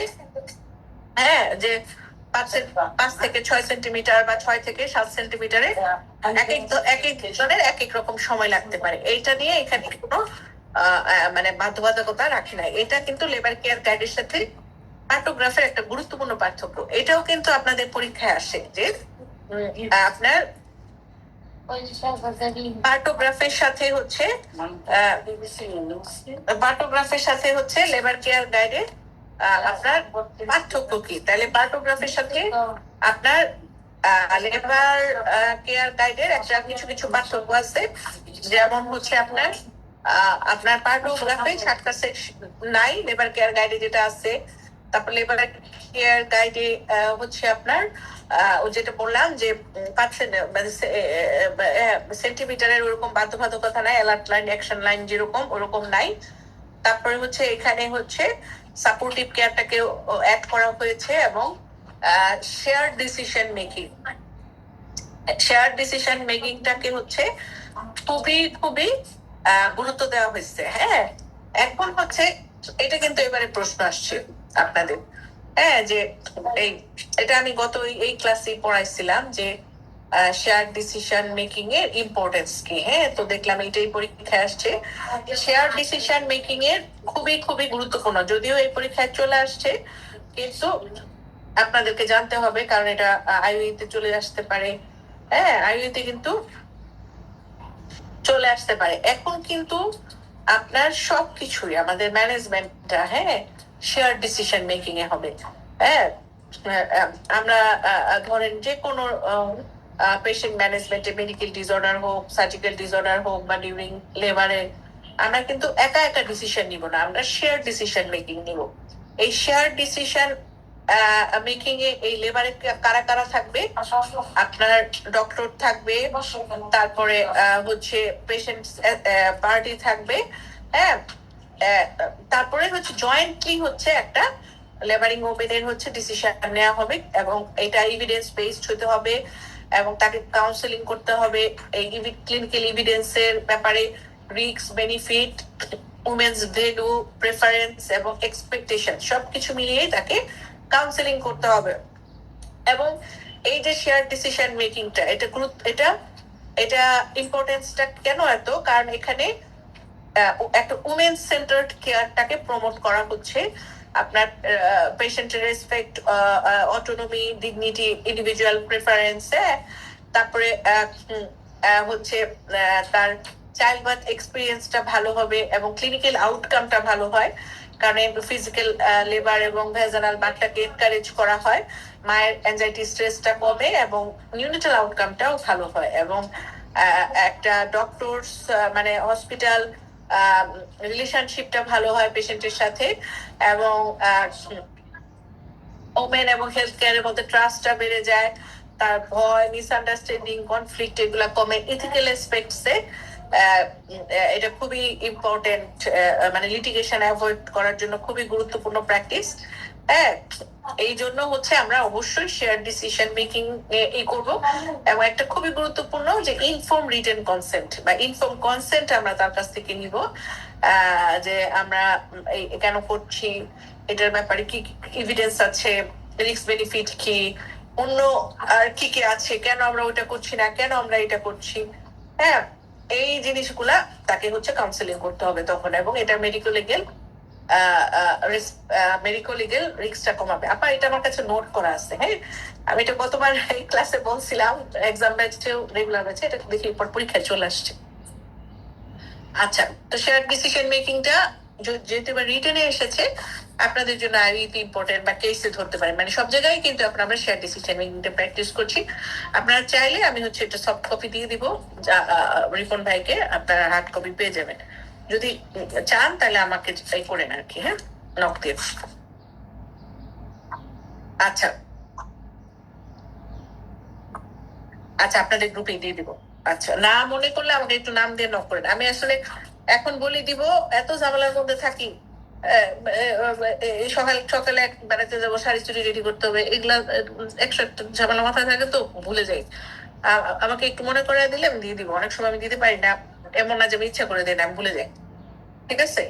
আচ্ছা, হ্যাঁ, আমি রাতে দিয়ে দিব, না দিলে একটু নক করে নাও। আচ্ছা, তো ব্রেস্ট ফিডিংটাও খুব গুরুত্বপূর্ণ। আমাদের হচ্ছে এক্সক্লুসিভ ব্রেস্ট ফিডিং বা ব্রেস্ট মিল্কের কনস্টিটিউয়েন্টস, কলোস্ট্রামের কনস্টিটিউয়েন্টস এগুলা কিন্তু লাগবে এবং 1 ঘন্টার মধ্যে যদি আমরা ব্রেস্ট ফিডিং শুরু করি, এটা নিউনেটাল ডেথ কমাবে 31%। এবং ব্রেস্ট ফিডিংটা তো একটা গোল্ড স্ট্যান্ডার্ড, এটা অ্যাডভান্টেজ ডিসঅ্যাডভান্টেজ ওইভাবে ছোট মানুষের মতো আসে না। তারপর হচ্ছে আমাদের পজিশনিং অ্যাটাচমেন্টের যে পয়েন্টস আছে, হ্যাঁ, এই 4টা পয়েন্ট, 8টা পয়েন্ট আপনাদেরকে মুখস্থ থাকতে হবে। যে কোনো সময় প্রসিডিউরে চলে আসতে পারে, অসপি প্রসিডিউরে বা রিটেন এসএকিউতে আসতে পারে বা আইইউতে আসতে পারে। যে বলো পজিশনিং অ্যাটাচমেন্ট একদম ঠুটস্থ থাকতে হবে। ঠিক আছে, এটা কিন্তু মাথায় রাখতে হবে। বা ওই যে একটা উকাতানি ব্রেস্ট ম্যানেজমেন্ট ছিল, হ্যাঁ, যে ব্রেস্ট অ্যাঙ্গোর্সমেন্ট প্রিভেন্ট করার জন্য বা ব্রেস্ট অ্যাঙ্গোর্সমেন্ট ম্যানেজ করবো আমরা কিভাবে, উকাতানি, জাস্ট নামটা মনে রাখেন, এখন আর ওটা অত ইম্পর্টেন্ট না। তারপরে কি কি পজিশনে আমরা ব্রেস্ট ফিডিং করি, হ্যাঁ, যে cradle, cross cradle, football position, inverted side line cradle, এই এই এই পজিশন গুলা আপনার অনেক সময় আমাদের লাগে। ঠিক আছে, এখন হচ্ছে প্রোলং লেবার বা আনস্যাটিসফ্যাক্টরি progress of labour. Prolong labour আমরা কাকে বলি? আপনার প্রোলং ফার্স্ট স্টেজ কখন? প্রোলং লেটেন্ট ফেজ হচ্ছে যে প্রাইমারি প্যারায় যদি 12 ঘন্টার বেশি হয়, মাল্টি প্যারায় যদি 8 ঘন্টার বেশি হয়, তখন আমরা হচ্ছে প্রোলং লেটেন্ট ফেজ বলি। আর প্রোলং অ্যাক্টিভ ফেজ হচ্ছে আপনার যখন সার্ভাইকাল ডাইলেটেশনটা আপনার অ্যালার্ট লাইনের রাইট সাইডে থাকে, বা আপনার লেবারে 4 ঘন্টায়ও যদি 2 সেন্টিমিটারের কম সার্ভাইকাল ডাইলেটেশন হয়, অ্যাক্টিভ ফেজে গিয়ে সেটাকে একটু আমরা প্রলং বলি।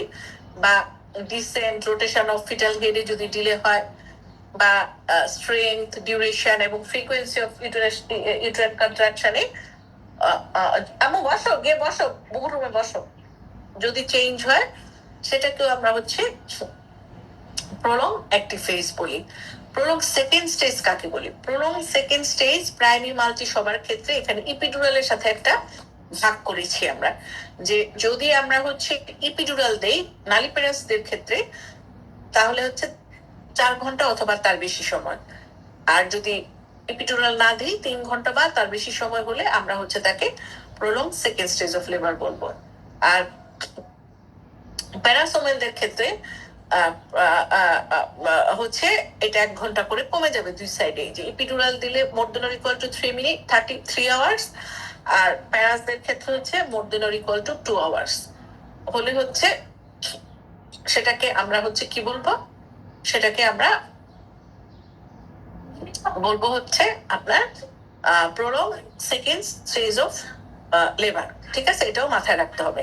এখন অনেকেই বলে যে what is the difference between secondary arrest and obstructed labour? এইটা খুব খুব গুরুত্বপূর্ণ একটা প্রশ্ন। এখন আপনারাই বলেন, যদি এরকম প্রশ্ন হয় যে আপনার সেকেন্ডারি অ্যারেস্ট এবং হচ্ছে অবস্ট্রাকটেড লেবারের মধ্যে পার্থক্য কি, আপনারা কি বলবেন? আপু, secondary arrest usually first stage of লেবারই হয়, আর হ্যাঁ। অবস্ট্রাকটেড লেবারটা সেকেন্ড স্টেজে হয়। ভেরি গুড, এটা হচ্ছে একদম খুবই গুরুত্বপূর্ণ, মানে এটাই মেইন পয়েন্ট, যে আপনার সেকেন্ডারি অ্যারেস্টটা হচ্ছে ফার্স্ট স্টেজ ফেলুরে হয়, আর অবস্ট্রাকটেড লেবারটা হচ্ছে সেকেন্ড স্টেজে হয়। হ্যাঁ, আর আরেকটা হচ্ছে যে সেকেন্ডারি অ্যারেস্টটা হচ্ছে যে আপনার মানে ইনিশিয়ালি একটা নর্মাল প্রোগ্রেস হয়,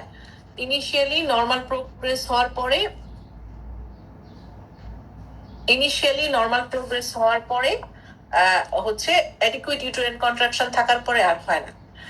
আর অবস্ট্রাকটেড লেবারটা হচ্ছে একটা মেকানিক্যাল অবস্ট্রাকশনের কারণে হয়, স্ট্রং ইউটেরাইন কন্ট্রাকশনস থাকে কিন্তু মেকানিক্যাল অবস্ট্রাকশনের কারণে হয় না। আর সেকেন্ডারি অ্যারেস্টের মেইন কজ গুলা হচ্ছে যেমন ইনএফিসিয়েন্ট ইউটেরাইন কন্ট্রাক্ট অ্যাকশনটা, ইউটেরাস আর কাজ করতে পারে না, ম্যাল পজিশন, মাইল্ড সিপিডি, এগুলো হতে পারে। আর অবস্ট্রাকটেড লেবারের কজ তো আমরা জানি যে সিপিডি, কন্ট্রাক্টেড পেলভিস, এগুলা বাচ্চা ইমপ্যাক্টেড হেড, এগুলা কারণে হতে পারে। হ্যাঁ, এবং মানে ইয়েতে অবস্ট্রাকটেড লেবারে আর হেডের কোনো ডিসেন্টই হবে না, কিন্তু আপনার সেকেন্ডারি অ্যারেস্টটা প্রথমে হয়, পরে হচ্ছে বন্ধ হয়ে যায়। ব্যান্ডেলস রিং, এটা অবস্ট্রাকটেড লেবারে থাকবে, নর্মাল লেবারে সেকেন্ডারি অ্যারেস্টে থাকবে না। ম্যাটারনাল কন্ডিশন ইউজুয়ালি স্টেবল থাকবে, সেকেন্ডারি অ্যারেস্টে কিন্তু মায়ের যে ফিচার্স গুলো আমরা পাই, features of maternal exhaustion, dehydration, ketoacidosis, infection সহ এগুলো অবস্ট্রাক্টেড লেবারে থাকবে। হ্যাঁ, এবং সেকেন্ডারি অ্যারেস্টে মানে সার্ভিক্সে তেমন মানে পার্শিয়ালি ডাইলেটেড থাকে, হেড ডিসেন্টটা হয় না, কিন্তু অবস্ট্রাক্টেড লেবার, ইডিমেটাস, সার্ভিক্স, ক্যাপোট, তারপরে অনেক সময় সার্ভাইকাল এভালশনও হয়েছে, মোল্ডিং, ইম্প্যাক্টেড হেড, এগুলো আমরা পাই। এবং সেকেন্ডারি অ্যারেস্টে সিভিয়ারলি কম্প্রোমাইজড হয় না, হ্যাঁ, কিন্তু মানে অবস্ট্রাক্টেড লেবার একদম খুবই খারাপ অবস্থা হয়ে যায়, ইউটেরাইন রাপচারও হয়ে যেতে পারে। হ্যাঁ, এবং সেকেন্ডারি অ্যারেস্ট হলে আমরা কিন্তু একটা চান্স থাকে যে আমরা এখানে একটা চান্স নিতে পারি টু প্রমোট মানে টু কন্ডাক্ট ভ্যাজানাল ডেলিভারি। আমরা অক্সিটোসিন অগমেন্ট দিয়ে অনেক সময় আরএম করে দিয়ে আমরা ইনস্ট্রুমেন্টাল ডেলিভারি করতে পারি, আর যদি না হয় আমরা সিজার সেকশন করি। কিন্তু অবস্ট্রাক্টেড লেবারে দুইটাই অপশন আছে, একটা সিজার সেকশন অথবা ডিস্ট্রাকটিভ অপারেশন। কিন্তু আমাদের দেশের পার্সপেক্টিভে আমরা ডিস্ট্রাকটিভ অপারেশনটা কিন্তু প্রেফার করি না, কারণ আমরা হচ্ছে এটা কন্ডাক্ট করতে পারি না। ডিস্ট্রাকটিভ অপারেশন করলে আমাকে একটু পানি দিও বলছি না, ডিস্ট্রাকটিভ অপারেশন করলে বরঞ্চ ওখানে আমাদের ব্লাডার ইনজুরি, তারপরে রেকটাম ইনজুরি, ব্রড লিগামেন্ট হ্যামাটোমা, এগুলো অনেক বেশি হওয়ার সম্ভাবনা থাকে। এই জন্য আমরা এটা ইউজ করি না। হ্যাঁ, আমরা হচ্ছে বাচ্চা জীবিত মৃত যাই থাকুক, আমাদের মোড অফ ডেলিভারিটা হচ্ছে অবস্ট্রাক্টেড লেবারে caesarean section. After initial resuscitation, counselling and reassurance আমাদের মোড অফ ডেলিভারি হচ্ছে সিজারিয়ান সেকশন। ঠিক আছে, তাহলে এই এই এই জিনিসগুলোও কিন্তু আপনাদের পরীক্ষার জন্য খুব খুব ইম্পর্টেন্ট।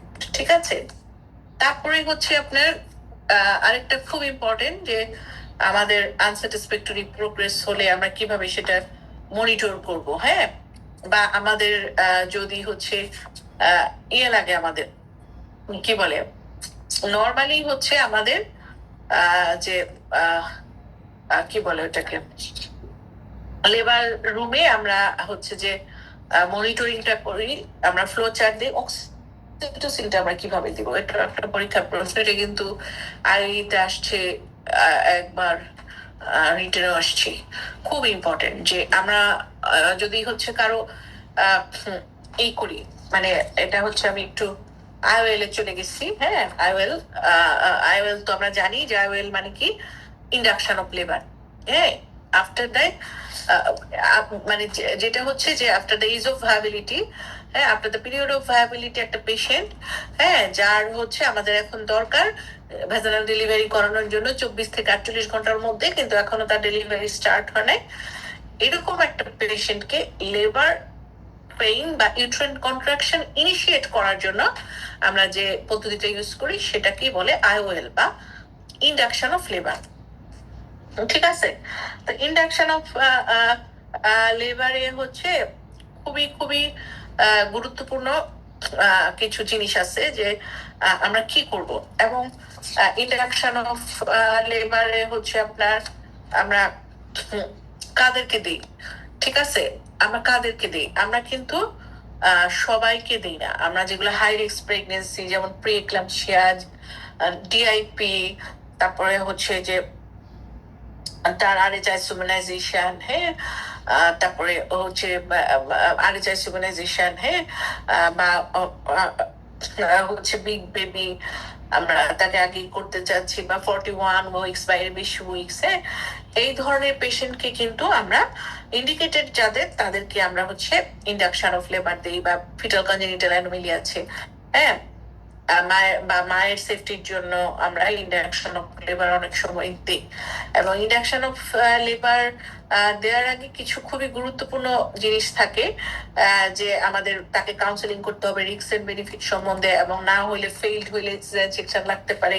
হ্যাঁ, এই জিনিসগুলো তাকে বলতে হবে। এবং প্রি আইওএল একটা অ্যাসেসমেন্ট আছে যে তাকে আমরা রিভিউ হিস্ট্রি নিব, অবজারভেশন করব, হ্যাঁ, অ্যাবডোমিনাল পালপেশন করে, ভ্যাজানাল এক্সামিনেশন করে, মডিফাইড বিশপ স্কোরিংটা আপনাদেরকে জানতে হবে। হ্যাঁ, যে বিশপ স্কোরিংটা দেখে অনেক সময় আনফেভারেবল থাকে, সাধারণত 5 মানে 0 to 5 এর মধ্যেই থাকে বেশি। ও পেশেন্ট গুলাকেই সাধারণত আমাদের আইওএল দেওয়া লাগে। আর অগমেন্টেশন তো আমরা জানি যে যেটা লেবার পেন স্টার্ট হচ্ছে কিন্তু ইনঅ্যাডিকুয়েট, তখন আমরা অগমেন্ট করি। ঠিক আছে, তাহলে আর মেথডস অফ আইওএল কি কি? আমাদের মেকানিক্যাল হচ্ছে দুটো, একটা হচ্ছে ফলিস ক্যাথেটার, একটা হচ্ছে স্ট্রিপিং বা মেমব্রেন সুইপিং।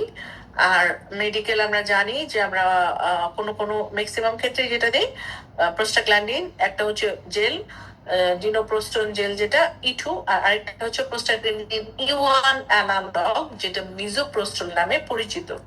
আর এরপরে হচ্ছে অক্সিটোসিন আমরা কোনো কোনো ক্ষেত্রে দেই সুপারভিশনে। আর সার্জিক্যাল হচ্ছে এআরএম, এছাড়া কম্বাইন্ড করতে পারি আমরা, যেমন এআরএম করে অক্সিটোসিন দিতে পারি, বা সার্ভাইকাল ক্যাথেটারাইজেশনের সাথে সার্ভাইকাল ক্যাথেটারাইজেশনের সাথে আমরা জেল দিতে পারি, এরকম কম্বাইন্ড আমরা করতে পারি।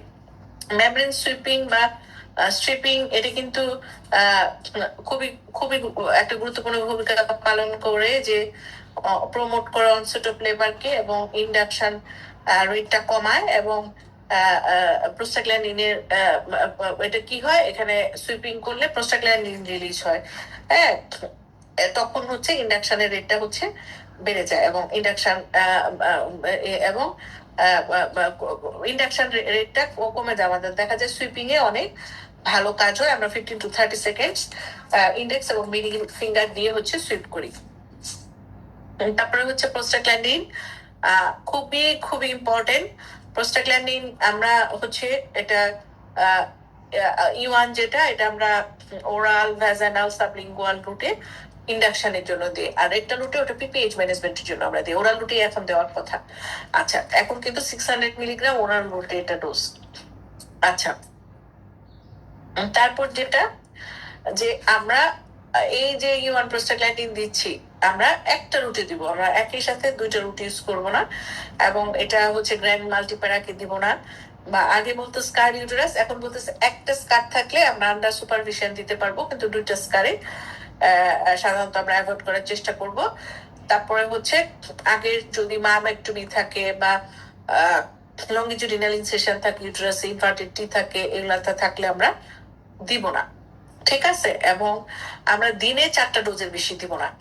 ঠিক আছে, এবং আমাদের ফিগো গাইডলাইনে যেটা বলছে, WHO সেটা বলছে যে 25 থেকে 50 মাইক্রোগ্রাম 4 to 6 আওয়ারলি আমরা দিব এটা, এবং আমরা 6 থেকে 7 ডোজ পর্যন্ত যেতে পারবো। ঠিক আছে, এবং অ্যাডভার্স ইফেক্ট গুলাও আমাদের খেয়াল রাখতে হবে, যে ইউটেরাইন ট্যাকিসিস্টল হতে পারে, বাচ্চা মিউকোনিয়াম স্টেইন লাইকোর হতে পারে, অনেক সময় সিজারিয়ান সেকশন আগে করে ফেলতে হয়, প্রিভিয়াস স্কার থাকলে ইউটেরাইন রাপচার হতে পারে। এই জিনিসগুলো তাকে বলে নিতে হবে।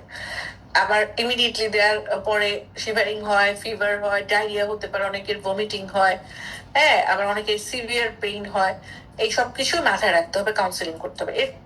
এর চেয়ে তুলনামূলকভাবে ডিনোপ্রোস্টন জেল যেটা, সেটা সেফ। এটা সার্ভিক্সের কোলাজেন ফাইবারের উপর সরাসরি কাজ করে, এই কোলাজেন ফাইবার গুলাকে ডিজলভ করে তখন সার্ভাইকাল এফাসমেন্ট হয়, ডাইলেটেশন হয়। হ্যাঁ, আমরা মানে এটা বর্তমানে একটা নিয়ে আসছে, এটার দাম কম। হ্যাঁ, এবং এটাও আমরা ভ্যাজানালি 6 আওয়ারলি দিতে পারি, 24 ঘন্টায় ম্যাক্সিমাম 4টা ডোজ দিব। ঠিক আছে, এটাতে। এবং যখন আমরা এই ইন্ডাকশন গুলা দিব, তখন কিন্তু যেটাই দেই আমরা কিন্তু তাকে পেশেন্টকে 30 মিনিটস পর পর দেখবো, তার পালস। আমু চলে যাবে এমর্জিনা, ওরা একটু আগায় দাও তো, আবার এসো। পালস, তারপরে হচ্ছে blood pressure, fetal heart rate, uterine activity, হ্যাঁ, পিভি ব্লিডিং, এগুলা হচ্ছে আমরা 4 আওয়ারলি করে হচ্ছে দেখবো। এবং যদি হাই রিস্ক থাকে বা আমাদের দরকার হয়, আমরা 30 মিনিটস একটা সিটিজি করব। ঠিক আছে, আর যদি কন্ট্রাকশন বেড়ে যায়, ট্যাকিসিস্টল হয় বা ফিটাল ডিস্ট্রেস হয়, তখন কিন্তু আমাদের ইমিডিয়েট সিটিজি করে ডিসিশন নিতে হবে। ঠিক আছে, আচ্ছা। আর প্রোস্টাগ্ল্যান্ডিন কখন আমরা বন্ধ করে দিব, সেটা ওরাল হোক আর ভ্যাজানাল হোক বা যেটাই হোক, আমরা যদি মেমব্রেন রাপচার হয়ে যায়, সার্ভাইকাল রাইপেনিং অ্যাচিভড হয়, পেইন এস্টাবলিশড হয়, ম্যাক্সিমাম ডোজ যদি আমরা দিয়ে দিই, ফিটাল ডিস্ট্রেস বা ইউটেরাইন ট্যাকিসিস্টল হয়, হ্যাঁ, অক্সিটোসিন ইনফিউশন যদি আমরা শুরু করি, তখন কিন্তু আমরা এগুলো হচ্ছে বন্ধ করে দিব। ঠিক আছে, এরপরে আপনার যদি আমরা অক্সিটোসিন শুরু করি ইন্ডাকশনে, অক্সিটোসিন শুরু করি আমরা কিভাবে, আমরা হচ্ছে ব্যাগে দেই হচ্ছে 500 ml নর্মাল স্যালাইনের মধ্যে আমরা কি দেই, হ্যাঁ 500 নর্মাল স্যালাইনে আমরা কি দেই, আপনার 2.5 ml 2.5 ইউনিট অক্সিটোসিন আমরা দিই। 2.5 ইউনিট অক্সিটোসিন দিয়ে আমরা হচ্ছে 10 ড্রপ করে করে এভরি 30 মিনিটস বাড়াতে থাকি। এইভাবে আমরা 60 ড্রপস পর্যন্ত যাব। তারপরেও যদি 60 ড্রপসে যাওয়ার পরে যদি কোনো তার উন্নতি না হয়, আমরা সেকেন্ড ব্যাগ নিব। সেকেন্ড ব্যাগ শুরুই করব লাস্ট যে ওখানে ছিল, মানে 60 ড্রপস ছিল 2.5 ইউনিট, আমরা এখানে ইউনিটটা বাড়াবো 5 ইউনিট, আমরা শুরু করব 30 ড্রপসে। 30 ড্রপসে শুরু করে এখানেও 30 মিনিটস পর পর আমরা 10 ড্রপ বাড়ায়া 60 পর্যন্ত নিয়ে যাব। তারপরেও যদি ডেলিভারি না হয়, যদি মাল্টি পেশেন্ট হয়, আমরা সিজারিয়ান সেকশন করে ফেলবো। প্রাইমারি পেশেন্ট হলে আমরা আরেকটা থার্ড ব্যাগ নিব। যেখানে শেষ করেছিলাম আবারও সেখানে শুরু করব। শেষ করেছিলাম কোথায়, যে 5 ইউনিট আমরা 60 ড্রপস পার মিনিটে শেষ করেছিলাম, সেটা হচ্ছে তাহলে আমরা 10 ইউনিট আমরা 30 ড্রপসে শুরু করব, এবং সেটাও 30 মিনিটস পর পর আমরা 10 ড্রপে বাড়াবো। এবং এরপরেও যদি কোনো কন্ট্রাকশন না হয়, তাহলে আমরা সিজারিয়ান সেকশন করে ফেলবো। ঠিক আছে, তাহলে এই জিনিসগুলো আমার খুব মাথায় রাখতে হবে। আচ্ছা আচ্ছা, তারপরে ধরেন একটা 41 উইকসে, তখন আমরা আগে তো প্রি আইওএল একটা অ্যাসেসমেন্ট করব। তারপরে ধরেন আমরা মিজোপ্রোস্টল দিলাম, তারে এরকম মনিটরিং করবো।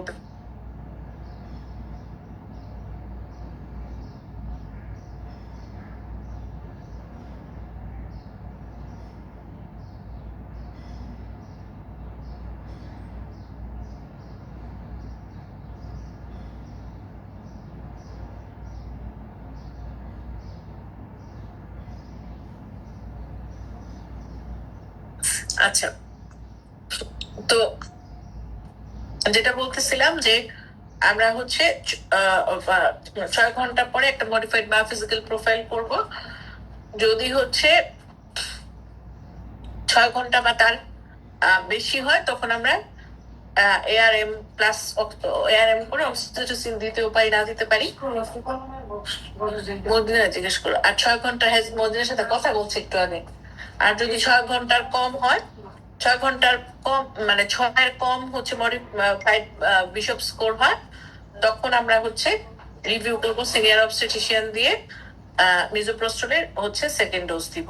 ঠিক আছে, এরপরেও ইউটেরাস যদি কন্ট্রাক্টেড থাকে, যদি হচ্ছে মোর দেন 6 হয়, আমরা এআরএম অক্সিটোসিন দিতে পারি। আর লেস দেন 6 হলে আরো 2 ঘন্টা পরে আমরা আবার মানে টোটাল যখন শুরু করছিলাম তার 8 ঘন্টা পরে আমরা আবার দেখবো।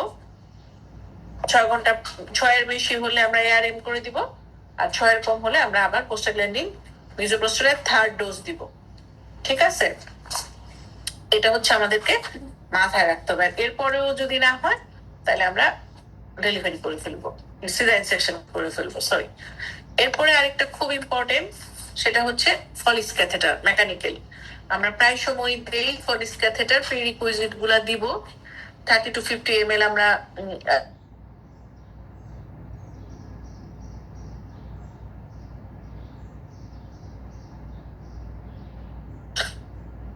তারপরে হচ্ছে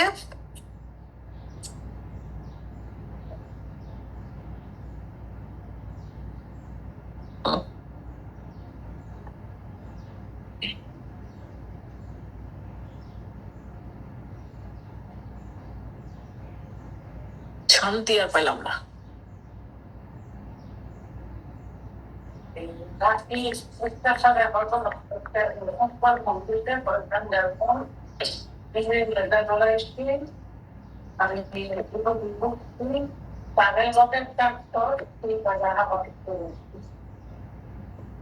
আচ্ছা, তো যেটা বলতেছিলাম যে আপনার ওই ক্যাথেটারটা আমরা হচ্ছে সাধারণত 12 থেকে 24 ঘন্টা রাখি। এরপরে না হলে দরকার হলে আমাদের আবার হচ্ছে নতুন আমরা একটা ক্যাথেটার দিই। এবং এই ফলিস ক্যাথেটার নিয়েও কিন্তু আমাদের অনেক প্রশ্ন আসে যে ফলিস ক্যাথেটারের আপনার গুরুত্ব কি, কেন আমরা ফলিস ক্যাথেটারটা ইউজ করি অন্যান্যর চেয়ে, হ্যাঁ, বিশেষ করে মিড ট্রাইমেস্টার অবসানে বা হচ্ছে যদি আমাদের কোনো মিড ট্রাইমেস্টারে ইন্ডাকশন অফ লেবার লাগে, হ্যাঁ, কনজেনিটাল অ্যানোমালি বা লেট ইয়েতেও কেন আমরা আহ, আহ, আহ, আহ, এটা প্রেফার করি। ঠিক আছে, এটা কিন্তু আপনার অনেকবার পরীক্ষায় আসছে, 2-3 বার আসছে যে ফলিস ক্যাথেটারটাকে কেন আমরা প্রেফার করি। এটাও একটা পরীক্ষার প্রশ্ন যে কেন আমরা ফলিস ক্যাথেটারটাকে প্রেফার করি। এটা হচ্ছে যে এটা সেফ এবং আপনার low risk of uterine hyperstimulation. এখানে কিন্তু যেটা আমরা প্রোস্টাগ্ল্যান্ডিন দিলেও একটা ভয় থাকি যে ইউটেরাইন হাইপারস্টিমুলেশন হতে পারে, কিন্তু এটা একদম ইউটেরাইন রাপচার বা ট্যাকিসিস্টল হওয়ার কোনো সম্ভাবনাই নাই। এবং বিবেকের জন্য এটা খুবই ভালো কাজ করে। স্কার্ড ইউটেরাস মানে যেটা আমি বলতে চাচ্ছিলাম, প্রিভিয়াস সিজারিয়ান সেকশন থাকলে অনেক সময় আমাদের 2 সিজারিয়ান সেকশন লাগলেও আমাদের মিড ট্রাইমেস্টারে আমাদের অনেক সময় যদি প্রেগনেন্সি টার্মিনেশন লাগে, সেই ক্ষেত্রে এটা খুবই ভালো কাজ করে। আমরা একদম নিশ্চিন্তে দিতে পারি, এটা কস্ট ইফেক্টিভ এবং এটা ওয়াইডলি অ্যাভেলেবল, এটা চিপ, সিম্পল, ইজিলি অ্যাভেলেবল এবং খুব কম, মানে এটা কোনো সাইড ইফেক্টই নাই, যেমন হচ্ছে যে নশিয়া, ভমিটিং, টমিটিং এগুলো কিচ্ছু হবে না, ডায়রিয়া, ফিভার বা আছে না যে প্রোস্টাগ্ল্যান্ডিন E1 আমরা অ্যাজমা পেশেন্টকে দিতে পারি না, কার্ডিয়াক পেশেন্টকে, গ্লুকোমা পেশেন্টকে দিতে পারি না, এখানে সব পেশেন্টকে আমরা দিতে পারবো। এবং এটা মেকানিক্যাল ডাইলেটেশন করে গ্রাজুয়ালি লোকাল প্রোস্টাগ্ল্যান্ডিন রিলিজ করে, ফরেন বডি যেহেতু ইনফ্লামেশন করে তারপরে হচ্ছে, এবং বিশপ স্কোরটাও ইফেক্টিভলি বাড়ে। এবং এটার সাথে আমরা অক্সিটোসিন বা ARM দিলে কম্বাইন্ড, এটাও একটা প্রশ্ন, কম্বাইন্ড অ্যাপ্রোচে সাকসেস রেটটা বাড়ে। এটা কিন্তু কোনো সাইড ইফেক্ট নেই, কারণ এটা তো কোনো সাইড ইফেক্ট নেই, ওই ড্রাগের একার যা সাইড ইফেক্ট এটা সহ ইউজ করলে সেম সাইড ইফেক্ট, এই জন্য বরঞ্চ আমাদের সাকসেস রেটটা বাড়বে। এবং ফিটাসের কোনো ডিস্ট্রেস বা সিটিজিতে কোনো চেঞ্জ আসে না, অত মনিটরিং এরও দরকার হয় না। যেমন এটাতে সিটিজি না করলেও নয়, প্রোস্টাগ্ল্যান্ডিনে যেমন সিটিজি করতে হয়। এবং অ্যাকসেপ্টেবিলিটিটা অনেক বেশি। ঠিক আছে, অ্যাকসেপ্টেবিলিটিটা অনেক বেশি, এই জন্য হচ্ছে এটা আমরা হচ্ছে ওয়াইডলি ইউজ করি। ঠিক আছে, আপনার নেটওয়ার্ক প্রবলেম না, ওই আমার 2টা মোবাইলে সমান তালে ফোন আসতে থাকে, বুঝছেন। আমি তো যে হসপিটালে RS পোস্টে আমার তো প্রমোশন হয় নাই, ওই RS এর জন্য খালি হাসপাতালে ওয়ার্ড থেকে সিস্টারের ফোন দেয়, এই ছোট হসপিটাল তো RS নাই, তো খালি RS কি ফোন দেয়, মেডিকেল অফিসার ফোন দেয়, HMO ফোন দেয়, এই জন্য হচ্ছে বারবার ফোন আসে, ওইটাতে না ধরলে এটাতে ফোন দেয়, এইটা হচ্ছে ঝামেলা। আচ্ছা, তারপরে এরকম আসতে পারে যে IUD এর একটা পেশেন্ট, এটাও পরীক্ষা আসছে যে ওজিএসবি পরীক্ষা আসছিল যে আগে তার 3টা সিজার, 2টা সিজার, 4টা সিজার এরকম দিয়ে আসতে পারে। এখন হচ্ছে তুমি IUD হয়ে গেছে, এখন তুমি কি করবা? সেক্ষেত্রেও আমরা 2টা সিজার, একটা সিজার যদি হয়, আমরা সাধারণত IUD ক্ষেত্রে যদি টার্ম প্রেগনেন্সি হয়, একটা সিজার হলেও আমরা ফলিস ক্যাথেটার দিয়ে আমরা 24 ঘন্টা রেখে আমরা দেখি, তারপরে হচ্ছে যদি 7 এর বেশি স্কোর হয় তখন আমরা অক্সিটোসিন জুডিসিয়াসলি দিয়ে ভেজাল ডেলিভারি ট্রাই করি। আর যদি 7 এর কম হয় আমরা আবার এই ক্যাথেটার করতে পারি। হ্যাঁ, 2টা সিজারিয়ান বা 3টা সিজারিয়ান যদি মিড ট্রাইমেস্টার হয়, আর্লি মিড ট্রাইমেস্টারের দিকে বা আর্লি থার্ড ট্রাইমেস্টারেও আমরা করতে পারি, কিন্তু আমাদের হসপিটালে 24 আওয়ার্স সিজারিয়ান সেকশনের ফ্যাসিলিটিস বা ল্যাপারোটমি ফ্যাসিলিটিস থাকতে হবে। এবং যদি ইম্পেন্ডিং স্কার রাপচারের ফিচার্স চলে আসে, সাথে সাথেই হচ্ছে আমাদের কি করতে হবে, তাকে হচ্ছে ডেলিভারি করায় ফেলতে হবে। ঠিক আছে, সাথে সাথেই কিন্তু আমাদের তাকে হচ্ছে ডেলিভারি করায় ফেলতে হবে। তাহলে এই এই এই জিনিসগুলা হচ্ছে আমাদের এই লেবারের জিনিসপত্র, এরকম প্রশ্নই আসে আপনার লেবার থেকে। আর হচ্ছে আপনার যেটা আসে হচ্ছে আপনার থেকে ম্যাল প্রেজেন্টেশন, হ্যাঁ, ম্যাল প্রেজেন্টেশন যেটা, হ্যাঁ, ম্যাল প্রেজেন্টেশন থেকে হচ্ছে কিছু প্রশ্ন আসে আপনাদের। এটা হচ্ছে আপনার আচ্ছা, আমি আরেকটা কথা বলি। হ্যাঁ, আচ্ছা, আরেকটা কথা বলি, এটা হচ্ছে আপনার এই যে লেবারের জিনিসপত্র গুলো, আমি কিছু জিনিস বাইরে থেকেও বলেছি, আবার কিছু কিছু জিনিস বইও আছে, সেটা হচ্ছে যে কোত্থেকে পড়বেন, এই যে এটা লেবার রুম প্রোটোকল। হ্যাঁ, লেবার রুম প্রোটোকল এটা এই যে গত 25 সনে ডিজি হেলথ থেকে দিয়েছে প্রত্যেকটা। এবং এই লেবার রুম প্রোটোকলটা এমন না যে শুধু গভর্নমেন্ট হসপিটালে, হ্যাঁ, লেবার রুম প্রোটোকলটা তারা গভর্নমেন্ট এবং প্রত্যেকটা হেলথ সার্ভিস সেন্টারে তারা কিন্তু এটা প্র্যাকটিস করতে বলেছে। হ্যাঁ, প্রত্যেকটা হেলথ কেয়ার সার্ভিস সেন্টারে কিন্তু লেবার রুম প্রোটোকলটা হচ্ছে আপনার এই করতে হবে। এটা রিপন ভাইয়ের কাছে আছে, আপনারা চাইলে হচ্ছে রিপন ভাইয়ের কাছ থেকে নিতে পারেন, ঠিক আছে? এই লেবার রুম প্রোটোকল। আচ্ছা, তারপরে হচ্ছে আপনার কি বলো এটাকে, আমাদের আরো ছিল হচ্ছে অবস্ট্রাক্টেড লেবার। হ্যাঁ, অবস্ট্রাক্টেড লেবার, অবস্ট্রাক্টেড ম্যালপ্রেজেন্টেশন, সরি ম্যালপ্রেজেন্টেশন কিন্তু মেইনলি হচ্ছে ম্যালপ্রেজেন্টেশন চ্যাপ্টারটা অনেক বড় বইয়ের মধ্যে, কিন্তু এখান থেকে হচ্ছে ওইরকম এমসিপিএস অনেক প্রশ্ন আসে, কিন্তু এইখানে হচ্ছে প্রেজেন্টেশন থেকে অত মানে আপনার ডিটেলস আসে না। হ্যাঁ, ডিটেল আসে না, মেইনলি হচ্ছে আপনার আসে হচ্ছে ব্রিজ যেটা আপনার ব্রিজটা আসে অনেক। হ্যাঁ, যে ব্রিজ ডেলিভারিতে আপনার কি কি কমপ্লিকেশনস হতে পারে।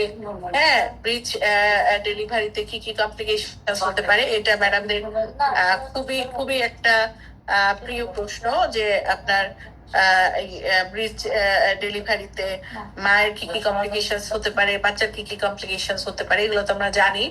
এবং বাচ্চার যে বিভিন্ন ধরনের কমপ্লিকেশনস হয়, এপস পালসি, তারপরে আপনার ফিমার ফ্র্যাকচার, তারপরে হচ্ছে আপনার পোস্টার হেমাটোমা বা কেফাল হেমাটোমা, এই ধরনের বিভিন্ন ধরনের প্রবলেম হয়, ফ্র্যাকচার হতে পারে। হ্যাঁ, এইগুলা থেকে হচ্ছে এইগুলা প্রিভেন্ট করা যায় কিভাবে, এই যে ফিটাল কমপ্লিকেশনস হয় বা মায়ের পিপিএইচ হতে পারে, এইগুলা প্রিভেনশন করা হয় কিভাবে, ওভাবে তো আমরা জানি যে একটা প্রিন্সিপালস আছে যে নেভার টু হারি, এবং আমাদের সবসময় হচ্ছে অ্যানেস্থেটিস্ট থাকতে হবে, সাথে তারপরে একটা নিউরোটোলজিস্ট থাকতে হবে, অ্যাসিস্ট্যান্ট থাকতে হবে, এবং এক্সপার্ট অবস্টেট্রিশিয়ান হতে হবে, এবং মানে কখনো পুল করা যাবে না।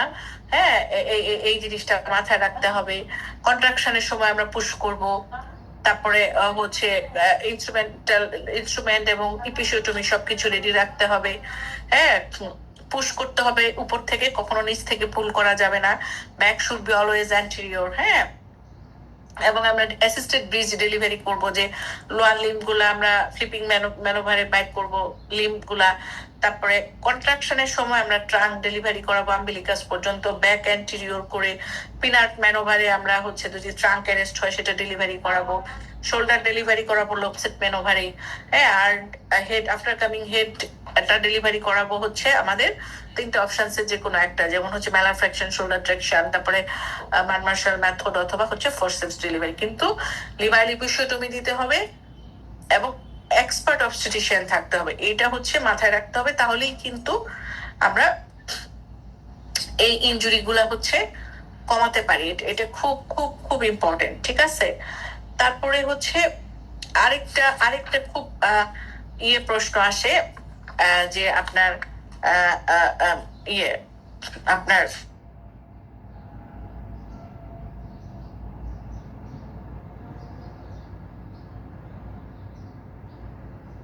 আরেকটা খুব ইম্পর্টেন্ট প্রশ্ন আসে, মাঝে মাঝে আসার থাকে, সেটা হচ্ছে যে ওই যে পারসিস্টেন্ট অক্সিপিটো পোস্টেরিয়র পজিশন।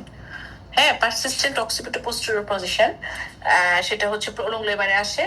এছাড়া এক্সটার্নাল ক্যাফালিক ভার্সন, এক্সটার্নাল ক্যাফালিক ভার্সনের ডিটেলসটা আপনাকে জানতে হবে, যে কেন আমরা করি এবং কন্ট্রাইন্ডিকেশনস কি কি, যেমন এই পেজ হলে আমরা করতে পারবো না, বাচ্চার কনজেনিটাল অ্যানোমেলি, ইউট্রাইন কোনো অ্যানোমেলি থাকলে, মাল্টিপল প্রেগন্যান্সি বা মেমব্রেন রাপচার হলে, হ্যাঁ, অ্যাবনর্মাল সিটিজি।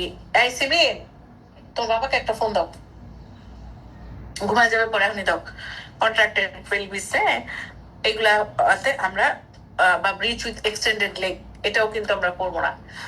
আর হচ্ছে এটাতেও কিন্তু আমরা হচ্ছে ক্যাফালিক ভার্সন করবো না।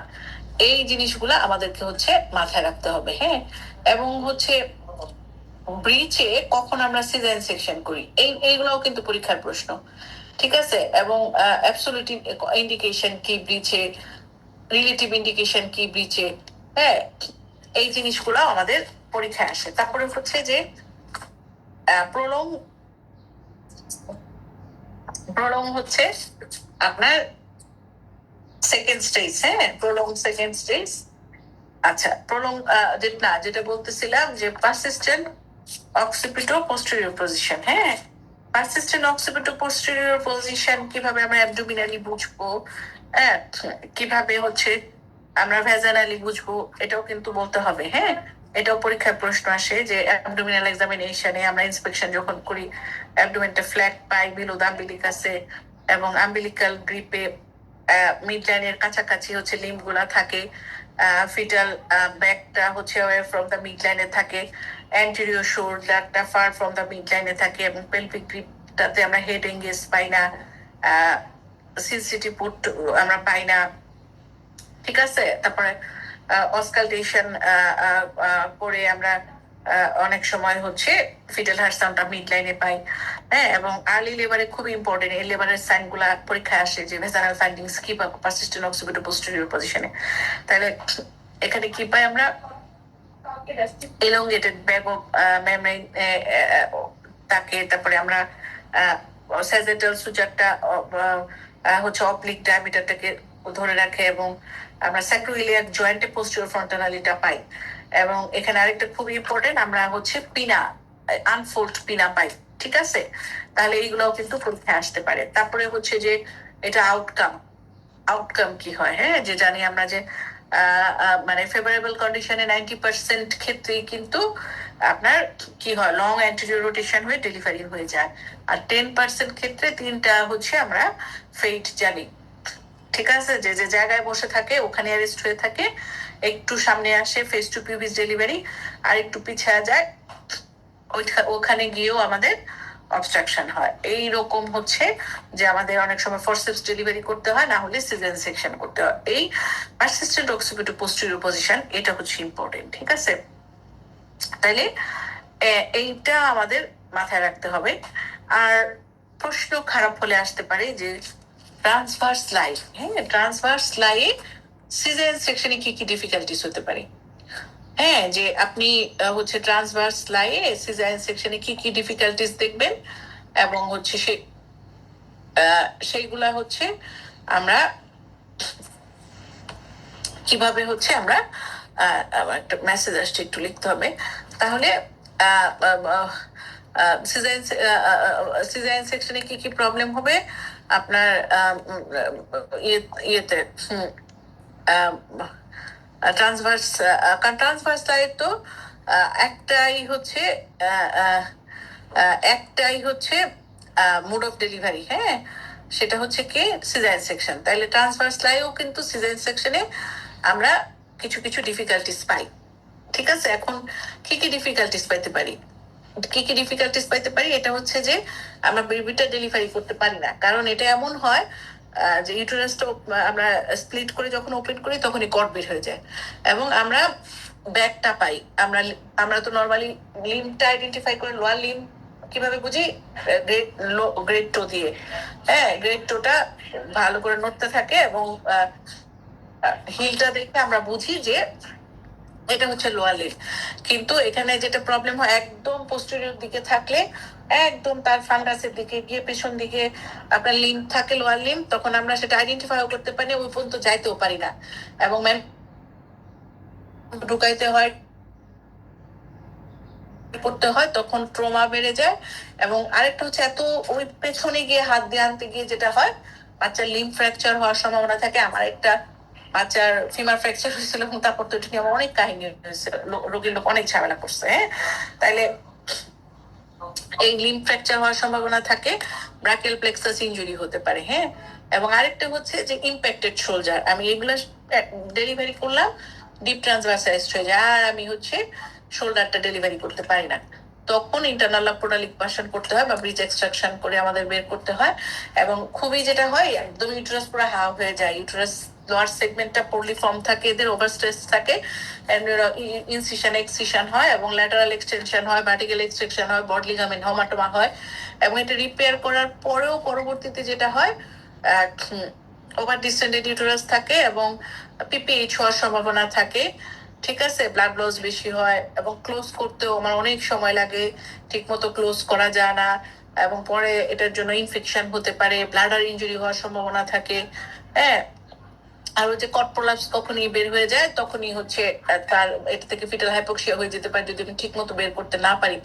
এই জন্য যেটা টেকনিক সেটা হচ্ছে যে কারেক্ট ইউটেরাইন ইনসিশনটা একটু উপরের দিকে দিয়ে আমরা ইউ অথবা জে ইনসিশন দিতে পারি। ডেলিভারিটা করব ফিটাল লিম্প আইডেন্টিফাই করে ইন্টারনাল পোর্টালিক ভার্সন অথবা ব্রিস্ট এক্সট্রাকশন, তারপর আপনারটা আমি হেড রেস্ট করবো। হ্যাঁ, এবং ইউটেরোটনিক দিব, পরে ব্লিডিংটা এই করবো। ঠিক আছে, আচ্ছা, তাহলে এই হচ্ছে আমাদের আমরা কিভাবে টেকনিকটা এটাও পরীক্ষায় আসতে পারে। আর এরকম আরেকটা আসে খুব ইম্পর্টেন্ট, যেটা অবস্ট্রাক্টেড লেবার।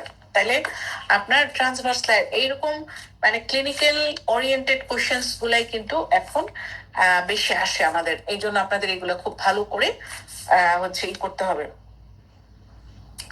রেডি করতে হবে। এরপরে হচ্ছে অবস্ট্রাক্টেড লেবার। অবস্ট্রাক্টেড লেবার তো আমরা জানি যে মেকানিক্যাল অবস্ট্রাকশনের কারণে হচ্ছে তার হচ্ছে না, ডেলিভারি হয় না, due to obstruction in passenger or passage. হ্যাঁ, দুইটার যে কোনো একটা প্রবলেমের জন্য হচ্ছে অবস্ট্রাক্টেড লেবার হয়। ঠিক আছে, এখন হচ্ছে যে আপনার এই যে আপনার অবস্ট্রাক্টেড লেবার হয়, এই অবস্ট্রাক্টেড লেবারের কিন্তু কিছু ক্লিনিক্যাল ফিচার্স আছে বা একদম স্পেসিফিক কিছু মানে ক্লিনিক্যাল সিনারিও আছে। হ্যাঁ, মায়ের, হ্যাঁ, যেমন হচ্ছে আপনার কি প্রথমেই হচ্ছে আপনার আপনার আপনার কি হয় অবস্ট্রাক্টেড লেবারে, যে লেবারটা প্রোগ্রেস করতেছে না গুড ইউটেরাইন কন্ট্রাকশনের জন্য। যখন আমরা অ্যাবডোমিনাল এক্সামিনেশন করব তখন আমরা একটা লার্জ ক্যাপুট পাই অ্যাবডোমেনে, বোঝা যায় যে। আর অ্যাবডোমেনে যেটা খুব ইম্পর্টেন্ট, যে হাই স্টেশন মানে অ্যাবডোমেনে যেটা যে কন্ট্রাকশন আছে, কিন্তু high station of presenting part বা আমরা ব্যান্ডেল স্ট্রিং বা রিট্রাকশন রিট্রাকশন রিং থাকে। তারপরে হচ্ছে আপনার জেনারেলে যেটা মায়ের এক্সোশন, ডিহাইড্রেশন, ট্যাকিকার্ডিয়া, হ্যাঁ, ফিভার, তারপরে মেটাবলিক অ্যাসিডোসিস হয়, ব্লাডারটা হচ্ছে একদম ফুল হয়ে থাকে, একটা মানে দুইটা ম্যাসের মতো হয়ে থাকে, যে লোয়ারটা আপারটা কন্ট্রাক্টেড আর লোয়ারটা হচ্ছে ব্লাডার। হ্যাঁ, তারপরে ভেজানালে vulva oedematous, vulva vagina oedematous dry, হ্যাঁ, হট ড্রাই ভেজানা থাকে।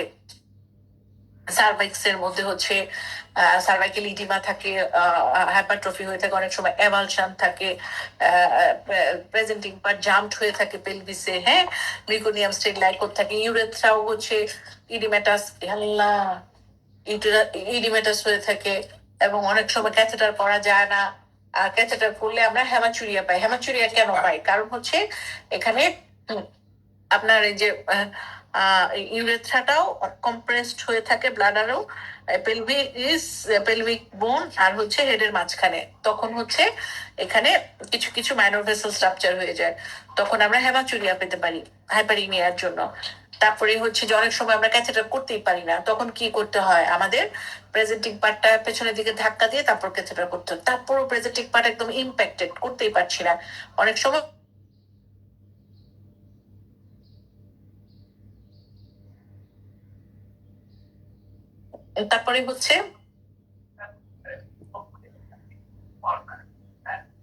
তারপরে হচ্ছে আপনার খুবই খুবই ইম্পর্টেন্ট। হ্যাঁ, এবং আমরা তো হচ্ছে যখন হচ্ছে তাহলে এই প্রশ্নগুলো কিন্তু পরীক্ষায় আসে। তারপরে প্রশ্ন আসে যে আমরা কিভাবে ব্যান্ডেল স্ট্রিং আর কনস্ট্রিকশন রিং এর মধ্যে পার্থক্য করবো। তাহলে কনস্ট্রিকশন রিং কি? এটা হচ্ছে মানে ইনকোঅর্ডিনেটেড ইউটেরাইন অ্যাকশন, মানে ইউটেরাইন কন্ট্রাকশনটা ইনকোঅর্ডিনেটেড, এটা নর্মাল লেবারে হতে পারে। হ্যাঁ, এবং এটা হচ্ছে যে তার ঠিক মতো কন্ট্রাকশনটা হচ্ছে না, এটা ফিজিওলজিক্যাল। আর অবস্ট্রাক্টেড লেবারে যেটা হয় ব্যান্ডেল স্ট্রিং, এটা হচ্ছে প্যাথোলজিক্যাল, এবং রাপচার হলে কিন্তু ব্যান্ডেল স্ট্রিং বরাবরই রাপচার হয়। ঠিক আছে, এই জন্য এটা খুবই খারাপ। এখানে যদি আমরা অক্সিটোসিন দিই এটা আরো খারাপ হবে। কনস্ট্রিকশন রিনে অক্সিটোসিন দিলে অনেক সময়টা ভেঙে যায়। ঠিক আছে, আর মাল্টিগ্রাভিডা হলে কিন্তু অবস্ট্রাকশনে রাপচার হওয়ার সম্ভাবনা বেশি থাকে, এবং এটা খুব খারাপ ভাবে রাপচার হয়। আগে সিজারিয়ান সেকশনে স্কার রাপচার হলে স্কার বরাবর রাপচার হয়, কিন্তু অবস্ট্রাকশন বাচ্চা ফাইটে বাইর হয়, তো এটা একদম খুবই খারাপ রাপচার হয়, অনেক সময় হিস্টেক্টমি লাগে। ঠিক আছে, এটা খুবই খুবই খারাপ, এবং multiple devastating maternal and fetal complications, বাচ্চা মারা যায় অনেক ক্ষেত্রে। মায়ের ভিভিএ, পারভিএ, তারপরে লেট ফিচার এগুলা হয়, আর্লি ফিচারে পিপিএইচ হয়, তারপরে তার পোস্ট সিজারিয়ান সেপ্টিসেমিয়া হতে পারে, যেটা গতবার পরীক্ষায় আসছে। তারপরে হচ্ছে আপনার উন্ডিসেন্স হতে পারে, তারপরে পেশেন্টের পিপিএইচ হয়ে শক হতে পারে, এগুলো হতে পারে। আর লেট হতে পারে ওই যে বিবিএফ, আরবিএফ, শেহান সিনড্রোম, হ্যাঁ, মেন্টাল ডিসঅর্ডার, এগুলো হতে পারে। আচ্ছা, তারপরে হচ্ছে সেকেন্ডারি অ্যামেনুরিয়া হতে পারে। আচ্ছা, তারপরে হচ্ছে যে পেলভিক ইনফেকশন হতে পারে। আমরা এইরকম একটা পেশেন্টকে ম্যানেজ করব কিভাবে? ইনিশিয়াল স্টেবিলাইজেশন করব, আমরা ম্যাটারনাল রিসাসিটেশন করব, আইভি ফ্লুইড দিব, কারেক্ট ডিহাইড্রেশন কারেকশন করব, ইলেকট্রোলাইট ডিস্টারবেন্সেস কারেক্ট করব, ইউরিনারি ক্যাথেটার করব, ফিটাল মনিটরিং এবং ম্যাটারনাল ভাইটাল সাইন্স গুলা দেখবো, অ্যানালজেসিক্স দিব, এবং ব্রড স্পেকট্রাম অ্যান্টিবায়োটিক দিব, কারণ এদের হাই ইনফেকশনের চান্স থাকে। এবং অবস্ট্রাকশন যদি একদম কনফার্ম হয়ে যায়, আমরা অবশ্যই যেটা করব, আমরা হচ্ছে শেয়ার ডিসিশন মেকিং এ যাব, তাদেরকে বলবো, হ্যাঁ, এবং আমরা সিজারিয়ান ডেলিভারিতে যাব। ট্রু মেকানিক্যাল অবস্ট্রাকশন, এটা প্রাইমারি সিজারিয়ান সেকশনই ভালো, কারণ আমাদের দেশে হচ্ছে এখানে কিন্তু অবস্ট্রাকশন হলে এখানে ফরসেপস ভেন্টোস কনসিডার করে তেমন কোনো লাভ হয় না, হ্যাঁ, আরো ক্ষতি হয়। এবং সাধারণত ডিস্ট্রাকটিভ অপারেশন বাচ্চা মারা গেলেও আমরা করতে পারি না। এই জন্য বাচ্চা মারা গেলেও আমরা সিজারিয়ান সেকশনই মোড অফ ডেলিভারি, বরঞ্চ আমরা পরবর্তীতে এটা কেয়ারফুল মনিটরিং করতে অক্সিটোসিন ড্রিপ দিয়ে রাখতে হয়, কারণ পিপিএইচ হওয়ার একটা সম্ভাবনা থাকে। ঠিক আছে, মানে একদম খুবই খুবই খারাপ অবস্থা হয়ে যায়। আচ্ছা, এখন হচ্ছে যে আমরা হচ্ছে এটা এটা এটা প্রিভেনশন করতে পারি কিভাবে? হ্যাঁ, prevention of obstructed labour. Prevention হচ্ছে যে আমরা অ্যান্টিপার্টাম পিরিয়ডে হচ্ছে, আমি বলতেছি, প্রথমে বললাম যে এরকম প্রিভেনশন হলে আমরা অ্যান্টিপার্টাম, ইন্টারপার্টাম, পোস্টপার্টাম হিসেবে ভাগ করে ফেলবো, অথবা প্রাইমারি, সেকেন্ডারি, টারশিয়ারি ভাগ করে ফেলবো। অ্যান্টিপার্টাম হচ্ছে যে আমরা তাকে রেগুলার অ্যান্টিনেটাল চেকআপ এনকারেজ করবো, বার্থ প্ল্যানিং বা বার্থ প্রিপেয়ারনেস সম্বন্ধে, যে সেই জন্য ম্যান্ডেটরি হসপিটাল ডেলিভারি করে। এবং আমরা অ্যান্টিনেটাল কেয়ারের সময় হচ্ছে আমরা হাই রিস্ক প্রেগনেন্সি আইডেন্টিফাই করবো, যেমন শর্ট স্ট্রেচার, বা তার কন্ট্রাক্টেড পেলভিস আছে, বা সিপিডি আছে, বা ওভারিয়ান টিউমার, বা বাচ্চার মাথা বড়, এরকম আইডেন্টিফাই করে তাকে ইলেকটিভ সিজারিয়ান সেকশন করবো। আর হচ্ছে এটা হচ্ছে অ্যান্টিপার্টাম পিরিয়ডে। ইন্টারপার্টাম পিরিয়ডে অবশ্যই আমরা পার্টোগ্রাফ অথবা লেবার কেয়ার গাইডটা প্রত্যেকটা ফ্যাসিলিটিসে আমরা হচ্ছে ট্রাই করব। ঠিক আছে, আমরা ইউজ করব, এটা ছাড়া নর্মাল ডেলিভারি হবে না। এবং হচ্ছে আমরা ইন্টারভেনশনস টু প্রমোট ভেজানাল ডেলিভারিতে যে ইন্টারভেনশনস গুলো আসছে সেগুলো আমরা আরো প্রমোট করার চেষ্টা করব। তারপরে হাই রিস্ক প্রেগনেন্সিতে আমরা ইন্টারপার্টাম ফিটাল মনিটরিং লাইক সিটিজি করব। তারপরে হচ্ছে আর্লি ডিটেকশন করব আমরা প্রলং লেবার, সেখান থেকে আমরা ম্যানেজমেন্টে চলে যাব, হয় ইনস্ট্রুমেন্টাল ডেলিভারি অথবা সিজারিয়ান সেকশন করব, যাতে অবস্ট্রাক্টেড ডেলিভারি ডেভেলপ না করতে পারে। সেই জন্য আমরা আর্লি ডিটেকশন করব, সেকেন্ডারি অ্যারেস্ট অথবা prolong first stage of labour. ঠিক আছে, এগুলো হচ্ছে ইন্টারপার্টাম। পোস্টপার্টাম হচ্ছে যে আমরা তাকে মনিটরিং করব টু প্রিভেন্ট ফার্দার কমপ্লিকেশনস। তারপরে হচ্ছে আমরা সেমিনার, সিম্পোজিয়াম, তারপরে অডিট করব, খুব ইম্পর্টেন্ট। নিয়ার মিস, এটা কিন্তু near miss death, near miss case audit হবে, বা ম্যাটার্নাল ডেথ অডিট বা আরো যে অডিট গুলো আছে সেগুলো অডিট হবে। হ্যাঁ, অডিট হবে এবং আমরা এভিডেন্স বেসড প্র্যাকটিস করব। হ্যাঁ, রেফারেলটা আরো এনকারেজ করব, আমরা কোয়ালিটি অবস্টেটিক সার্ভিসটা এনশিওর করবো। এইগুলো হচ্ছে টার্সিয়ারি বা পোস্টপার্টাম প্রিভেনশন। ঠিক আছে? আচ্ছা, তাহলে হচ্ছে এই মোটামুটি আজকের ক্লাস। আমাদের প্রম প্রিটার্ম বার্থ বাকি আছে মনে হয়। আজকে তো এইটাই মনে হয় সিলেবাসে ছিল। আচ্ছা, আমি একটু হোয়াটসঅ্যাপে গিয়ে দেখি সিলেবাসে আর কি কি বাকি আছে।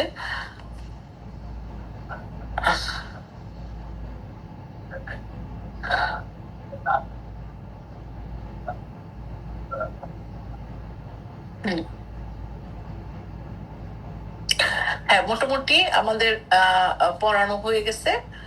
হ্যাঁ, শুধুমাত্র পোস্ট ম্যাচুরিটিটা আমি তাহলে বলি এখন।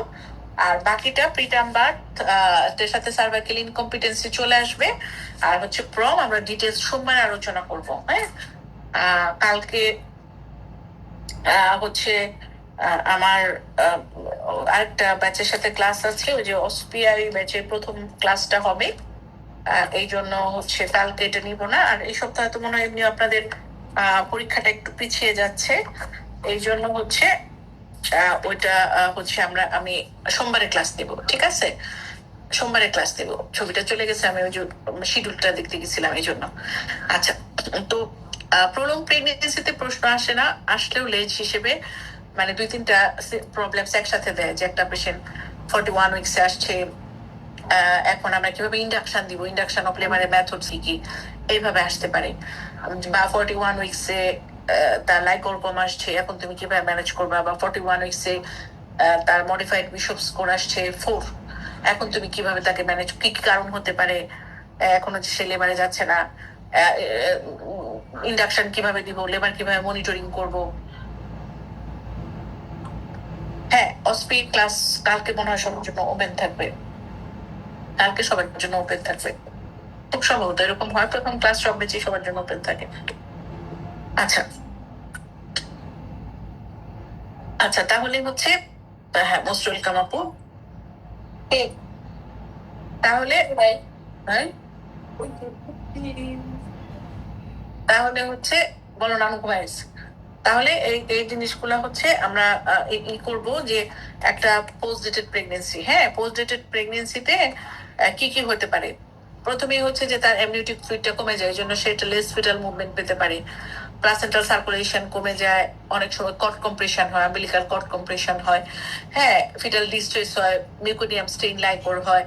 হ্যাঁ, এই জন্য একটা প্রলং প্রেগনেন্সি যখন 40 উইকস এর পরে হয়, তখন কিন্তু হিস্ট্রি ইভালুয়েট করতে হবে। যেমন আমরা ডিআইপি বা হচ্ছে এক্লামশিয়া, প্রিএক্লামশিয়া, আরএইচআইএস অর্গানাইজেশন, এটা কিন্তু কখনো আমরা ডেট ওভার করি না। এই জিনিসগুলো মাথায় রাখতে হবে। আমরা কি কি দেখবো, তখন আমরা তো তাকে দেখবো, হিস্ট্রি নিব, ইনভেস্টিগেশন করব, মডিফাইড বিশপ স্কোরিং করব, অ্যাবডোমিনালি দেখবো লাইকোরিক ভলিউমটা ঠিক আছে কিনা, আল্ট্রাসাউন্ড করব। এখানে আল্ট্রাসাউন্ডে আপনার খুব ইম্পর্টেন্ট বিপিডিটা কত, যে এটা সিপিডি হয়ে যাচ্ছে কিনা, আর হচ্ছে এস্টিমেটেড ফিটাল ওয়েটটা কত। কারণ আমাদের দেশে সাধারণত 3.5 কেজির উপরে প্রাইমেতে হয় না। তারপরে হচ্ছে বা আমাদের লিভারের এপিসিওটমি বা ইনস্ট্রুমেন্টাল ডেলিভারির জন্য প্রিপারেশন নেওয়া লাগতে পারে। তারপরে হচ্ছে আমাদের এখানে লাইকোর ভলিউমটা হচ্ছে খুব ইম্পর্টেন্ট। তারপরে আমরা সিটিজি করব এখানে, ঠিক আছে। বায়োফিজিক্যাল সিটিজি নন রিঅ্যাসুরিং হলে আমরা বায়োফিজিক্যাল করব। ডপলারে তেমন গুরুত্ব নাই এই পোস্ট ডেটেড প্রেগনেন্সিতে। 38 উইকস এর পরে ডপলারের গুরুত্ব কমে যায়, ঠিক আছে। তারপরেও আমরা লিখবো পরীক্ষায় যে আমরা দরকার হলে আমরা ডপলার করব। এবং এই যে আমরা আমরা কি করতে পারি, এখন তার তো ডেলিভারি হচ্ছে না, আমরা কতক্ষণ পর্যন্ত অপেক্ষা করতে পারি। আমরা 41 উইকস পর্যন্ত, মানে এখানেও আপনি এইভাবে বলবেন যে each patient should be dealt individually, but usually after 41 weeks induction of labour should be initiated. আর আমরা অপেক্ষা করবো না। 42 পরে কিন্তু নর্মাল ডেলিভারির চান্স অনেক কমে যায়, লাইকোর থাকেই না, অনেক কমে যায়। এই জন্য 41 উইকস প্লাসে যদি আসে, তখন আমরা অবশ্যই তাকে ইন্ডাকশন অফ লেবার প্রেফার করবো। দো ডিফারেন্ট স্কুলস অফ থটস। এবং ইন্ডাকশন অফ লেবার আমরা কি কি রুটে দিব বা কি ড্রাগ দিব, এটা নির্ভর করে হচ্ছে যে মডিফাইড বিশপ স্কোরিং এ, যে তার সার্ভিক্সটার পজিশন কোন দিকে, সার্ভিক্সটা রাইট কিনা, লেন্থ কতটুকু, তার কোনো অবস্টেটিক কমপ্লিকেশনস আছে কিনা, লাইকোর ভলিউম কেমন, বাচ্চার হার্টবিট কেমন, বাচ্চার পজিশন কেমন, পেলভিস অ্যাডিকুয়েট কিনা, হ্যাঁ এই এই মানে পেলভিস অ্যাডিকুয়েট কিনা এটার টেস্টটাও কিন্তু আমরা করবো, ঠিক আছে। তারপরে আমরা হচ্ছে প্রোস্টাগ্ল্যান্ডিন জেলও দিতে পারি, ক্যাথেটারও করতে পারি, সাইটোমিসও দিতে পারি, এটা তার উপরে নির্ভর করবে। হ্যাঁ, তাহলে এই জিনিসগুলা হচ্ছে দেখে তারপরে কিন্তু তাকে আমরা হচ্ছে দিব, ওই এআরএম করবো, এবং এই প্রেগনেন্সিতে তাকে কিন্তু সিটিজি করতে হবে। এটা কিন্তু হাই রিস্ক প্রেগনেন্সি, যে আমরা 41 এর পরে তাকে ইন্ডাকশন দিচ্ছি। এটা আমরা এপিডুরালও দিতে পারি, নিউরোটোলজিস্ট থাকবে, আমরা কাট শট সেকেন্ড টেস্ট করতে পারি ফরসেপস অথবা ম্যাকডোজের মাধ্যমে। আর যদি ঠিক হচ্ছে না, হ্যাঁ যে কোনো প্রোগ্রেস হচ্ছে না, তাহলে কিন্তু আমরা ফিটাল ডিস্ট্রেস হচ্ছে, হ্যাঁ, বা আমরা সিটিজিতে খারাপ পেয়েছি অলিগোহাইড্রোমিয়াস, তখন কিন্তু আমরা ইমিডিয়েট সিজারিয়ান সেকশনও করে ফেলবো, ঠিক আছে। আরেকটা প্রশ্ন আসতে পারে আমাদের পোস্ট ম্যাচুর একটা বাচ্চার ফিচার্স, ক্লিনিক্যাল ফিচার্স, আর প্রিম্যাচুর একটা বাচ্চার ক্লিনিক্যাল ফিচার। হ্যাঁ, আবার প্রিম্যাচুরের সাথে ডিসম্যাচুর, হ্যাঁ এফজের বাচ্চার ডিফারেন্স, এই বাচ্চার ডিফারেন্স গুলা একটু আপনাদেরকে পড়ে নিতে হবে। যে যেমন আমরা তো জানি যে প্রিম্যাচুর কি, ও সবকিছু ছোট হবে, হ্যাঁ, ওর নেল প্রোট্রুট হবে না, হেয়ার ছোট ছোট থাকবে, হ্যাঁ, তারপরে ওর নেল বা নিপল ডেভেলপড থাকবে না, আনডিসেন্ডেড টেস্টিস থাকতে পারে, হ্যাঁ, এগুলা সব থাকবে, ওজনে কম থাকবে, হ্যাঁ। আর যেটা হচ্ছে ডিসম্যাচুর বা এফজিআর এর বাচ্চা, সেটার কি থাকে, সেটা হচ্ছে যে একটা তার মিউকোনিয়াম স্টেইন থাকবে, তার বডিটা চুল হেয়ার বড় বড় থাকবে, কিন্তু তার একটা ওল্ড ম্যান লুক থাকবে, এই post match old man look থাকে, হ্যাঁ, মানে তার অ্যাবডোমেনটা হচ্ছে ইয়ে থাকবে, সানকে থাকবে, হ্যাঁ, এরকম। আর পোস্ট ম্যাচুরও যেমন বাচ্চা ওয়েট বড় হবে, বাচ্চা হেড সার্কামফারেন্স বেশি থাকবে, নেইল থেকে নেইল বাদ গুলা প্রোট্রুটেড হয়ে থাকবে, তারপরে হচ্ছে এদেরও মিউকোনিয়াম স্টেইন থাকতে পারে, স্কিনটা থিক থাকবে, হ্যাঁ। এই এই মানে ডিফারেন্স গুলো অনেক সময় পরীক্ষায় আসে, ঠিক আছে। তাহলে আজকে ক্লাসটা এই পর্যন্তই। আপনার হচ্ছে সোমবারে আমরা প্রিটার্ম বার্থ এবং হচ্ছে প্রম সম্বন্ধে ডিটেলস আলোচনা করব।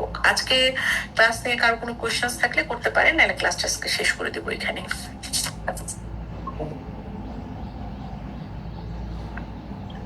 আচ্ছা, ধোকা দিচ্ছি প্রথমেই, এর জন্য সরি বলে দিচ্ছি, কিন্তু পরীক্ষা দিতে হবে, পরীক্ষা না দিলে আপনাদেরই লস। হ্যাঁ, এত কষ্ট করে সময় নষ্ট করে এই ব্যাচে আছেন আপনারা, আপনারা যদি পরীক্ষা না দেন এটা কিন্তু কোনো ভ্যালু নাই। আমি খুব মন খারাপ করছি, মাত্র 3 জন পরীক্ষা দিচ্ছেন। অন্তত পক্ষে যারা ব্যাচে ভর্তি হয়েছেন, আমার নাম মনে করেও আপনারা, বড় বোন হিসেবে বলতেছি, আপনারা প্লিজ পরীক্ষা দেন। আপনি পরে বুঝবেন যে ওই জর্মি আপু যে বকা দিচ্ছিল এটা কত ইফেক্টিভ ছিল। পরীক্ষা দেওয়া ছাড়া রেগুলার ব্যাচে ভর্তি হয়ে কোনো লাভ নাই। রেগুলার ব্যাচটাকে আমরা যেভাবে মনিটর করি, এক্সাম ব্যাচ কিন্তু আমরা এভাবে করি না, সরি টু সে, কারণ এক্সাম ব্যাচে সবাই ম্যাচুর।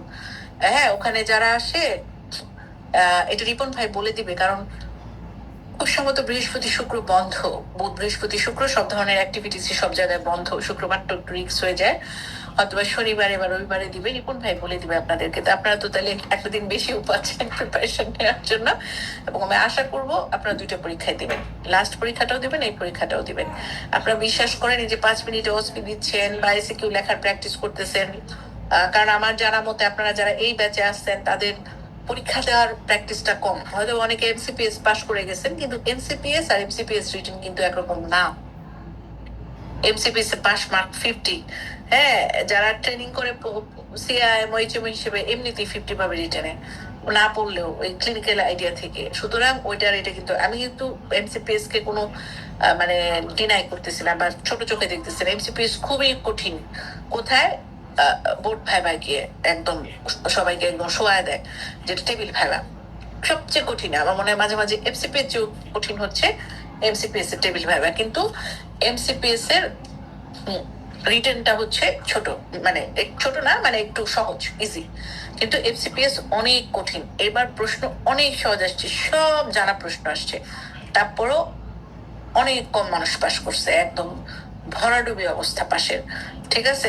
এবং যারা পাশ করছে তাদের কিন্তু 50% অ্যারাউন্ড, রিটেন যারা পাশ করছে তাদের 50% কিন্তু পুরা পাশ করে গেছে।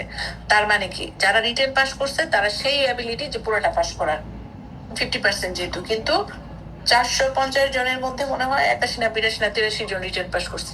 অদ্ভুত রকমের খারাপ রেজাল্ট, ঠিক আছে। এবং প্রশ্ন কিন্তু খুবই সহজ ছিল, এবং যখনই আমি সহজ প্রশ্ন দেখছি আমি তখনই বলছি যে এবার রেজাল্ট খারাপ হবে, সহজ প্রশ্নের রেজাল্ট খারাপ হয় সবচেয়ে বেশি। মানুষ এত লেখালেখায় সময় শেষ করতে পারে না। এবং এফসিপিএস পরীক্ষায় রিটেনে খারাপ করার অন্যতম কারণ হচ্ছে কতটুকু লিখতে হবে এটা আমরা বুঝি না, সময় জ্ঞানটা আমাদের থাকে না। দেখা যায় বড় প্রশ্ন মনের মাধুরী বিষয় লিখতে লিখতে 1 ঘন্টা পার করে ফেলতেছি। এসিকিউ যে 1.5 মার্কসের এসিকিউ এর জন্য কতটুকু লিখতে হবে, কোন জিনিসটা ফোকাস করতে হবে, যখনই আপনি এই রিটেন পরীক্ষা দিতে দিতে এই জিনিসটা আপনি নিজে আয়ত্ত করে ফেলতে পারবেন, তখনই আপনার রিটেন হবে, এটা মনে রাখবেন। এবং রিটেনই কিন্তু মেইন। আপনি যত সুন্দর কেস বলতে পারেন, সবকিছুই করেন, কিন্তু কেস পর্যন্ত আপনাকে যেতে হলে রিটেনে পাস করতে হবে। এবং রিটেনে শুধু পাস 1+ না 2+ পেয়ে পাস করতে হবে, মানে 60 পেয়ে পাস করতে হবে, 56 নট। তাহলে আপনার 60 পেয়ে যখন আপনি পাস করবেন তখনই কিন্তু আপনার ওই সেশনে পাস করে যাওয়ার সম্ভাবনাটা অনেক বেড়ে যায়। তো এই জন্য আপনার রিটেনটাকে একদম সলিড একটা প্রিপারেশন নিতে হবে, এবং প্রিপারেশন রিটেনের তখনই ফুলফিল হবে যখন আপনি নিজে লেখা প্র্যাকটিস করতে পারবেন। কেমন যে আপনি এই 2-3টা পরীক্ষা দিতে দিতে এমন অবস্থা হবে যে উনি অনেক একটা কঠিন প্রশ্ন দিচ্ছে, বা রুষা আপা অনেক কঠিন একটা, বাপ্পি দিয়ে অনেক কঠিন একটা প্রশ্ন দিচ্ছে, আমি জানি না, কিন্তু তারপরে আমি লিখে দিয়ে আসতে পারছি। আপনার ওই ক্যাপাবিলিটিটা যখন হবে তখনই আপনি বুঝতে পারবেন যে না, আপনার রিটেন হবে। এখন আপনি যদি পরীক্ষায় না দেন, মাঠে না নামেন, তাহলে এগুলো আপনি বুঝবেন কিভাবে? তাহলে তো কিছুই হলো না, ঠিক আছে। এই জন্য হচ্ছে আমি আবারও রিকোয়েস্ট করতেছি, বকা দিচ্ছি না, রিকোয়েস্ট করতেছি যে আপনারা এই ব্যাচে যারা আসছেন প্লিজ আপনারা হচ্ছে পরীক্ষা দেন, পরীক্ষা দেন, পরীক্ষা দেন, ঠিক আছে। কারো কোনো প্রশ্ন থাকলে করতে পারেন, নাইলে হচ্ছে ক্লাস শেষ করে দেবো। আর কারো কোনো প্রবলেম থাকলে যে কোনো ধরনের আমাকে নক করবেন। আমি সবসময় বলি যে আপনাদের অনেক সময় আপনারা রিটেনে বিশেষ করে বুঝাতে পারেন না, এই প্রশ্নটা কোত্থেকে পড়বো।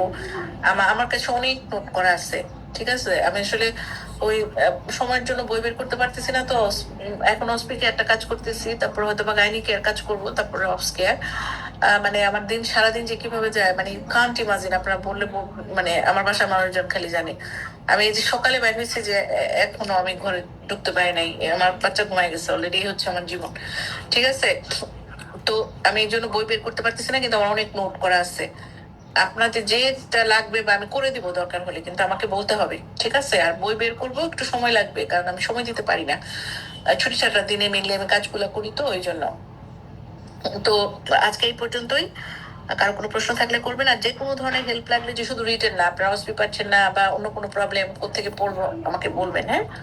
আচ্ছা, আমিও সব পারি এরকম না, তারপরেও আপনারা প্রশ্ন করলে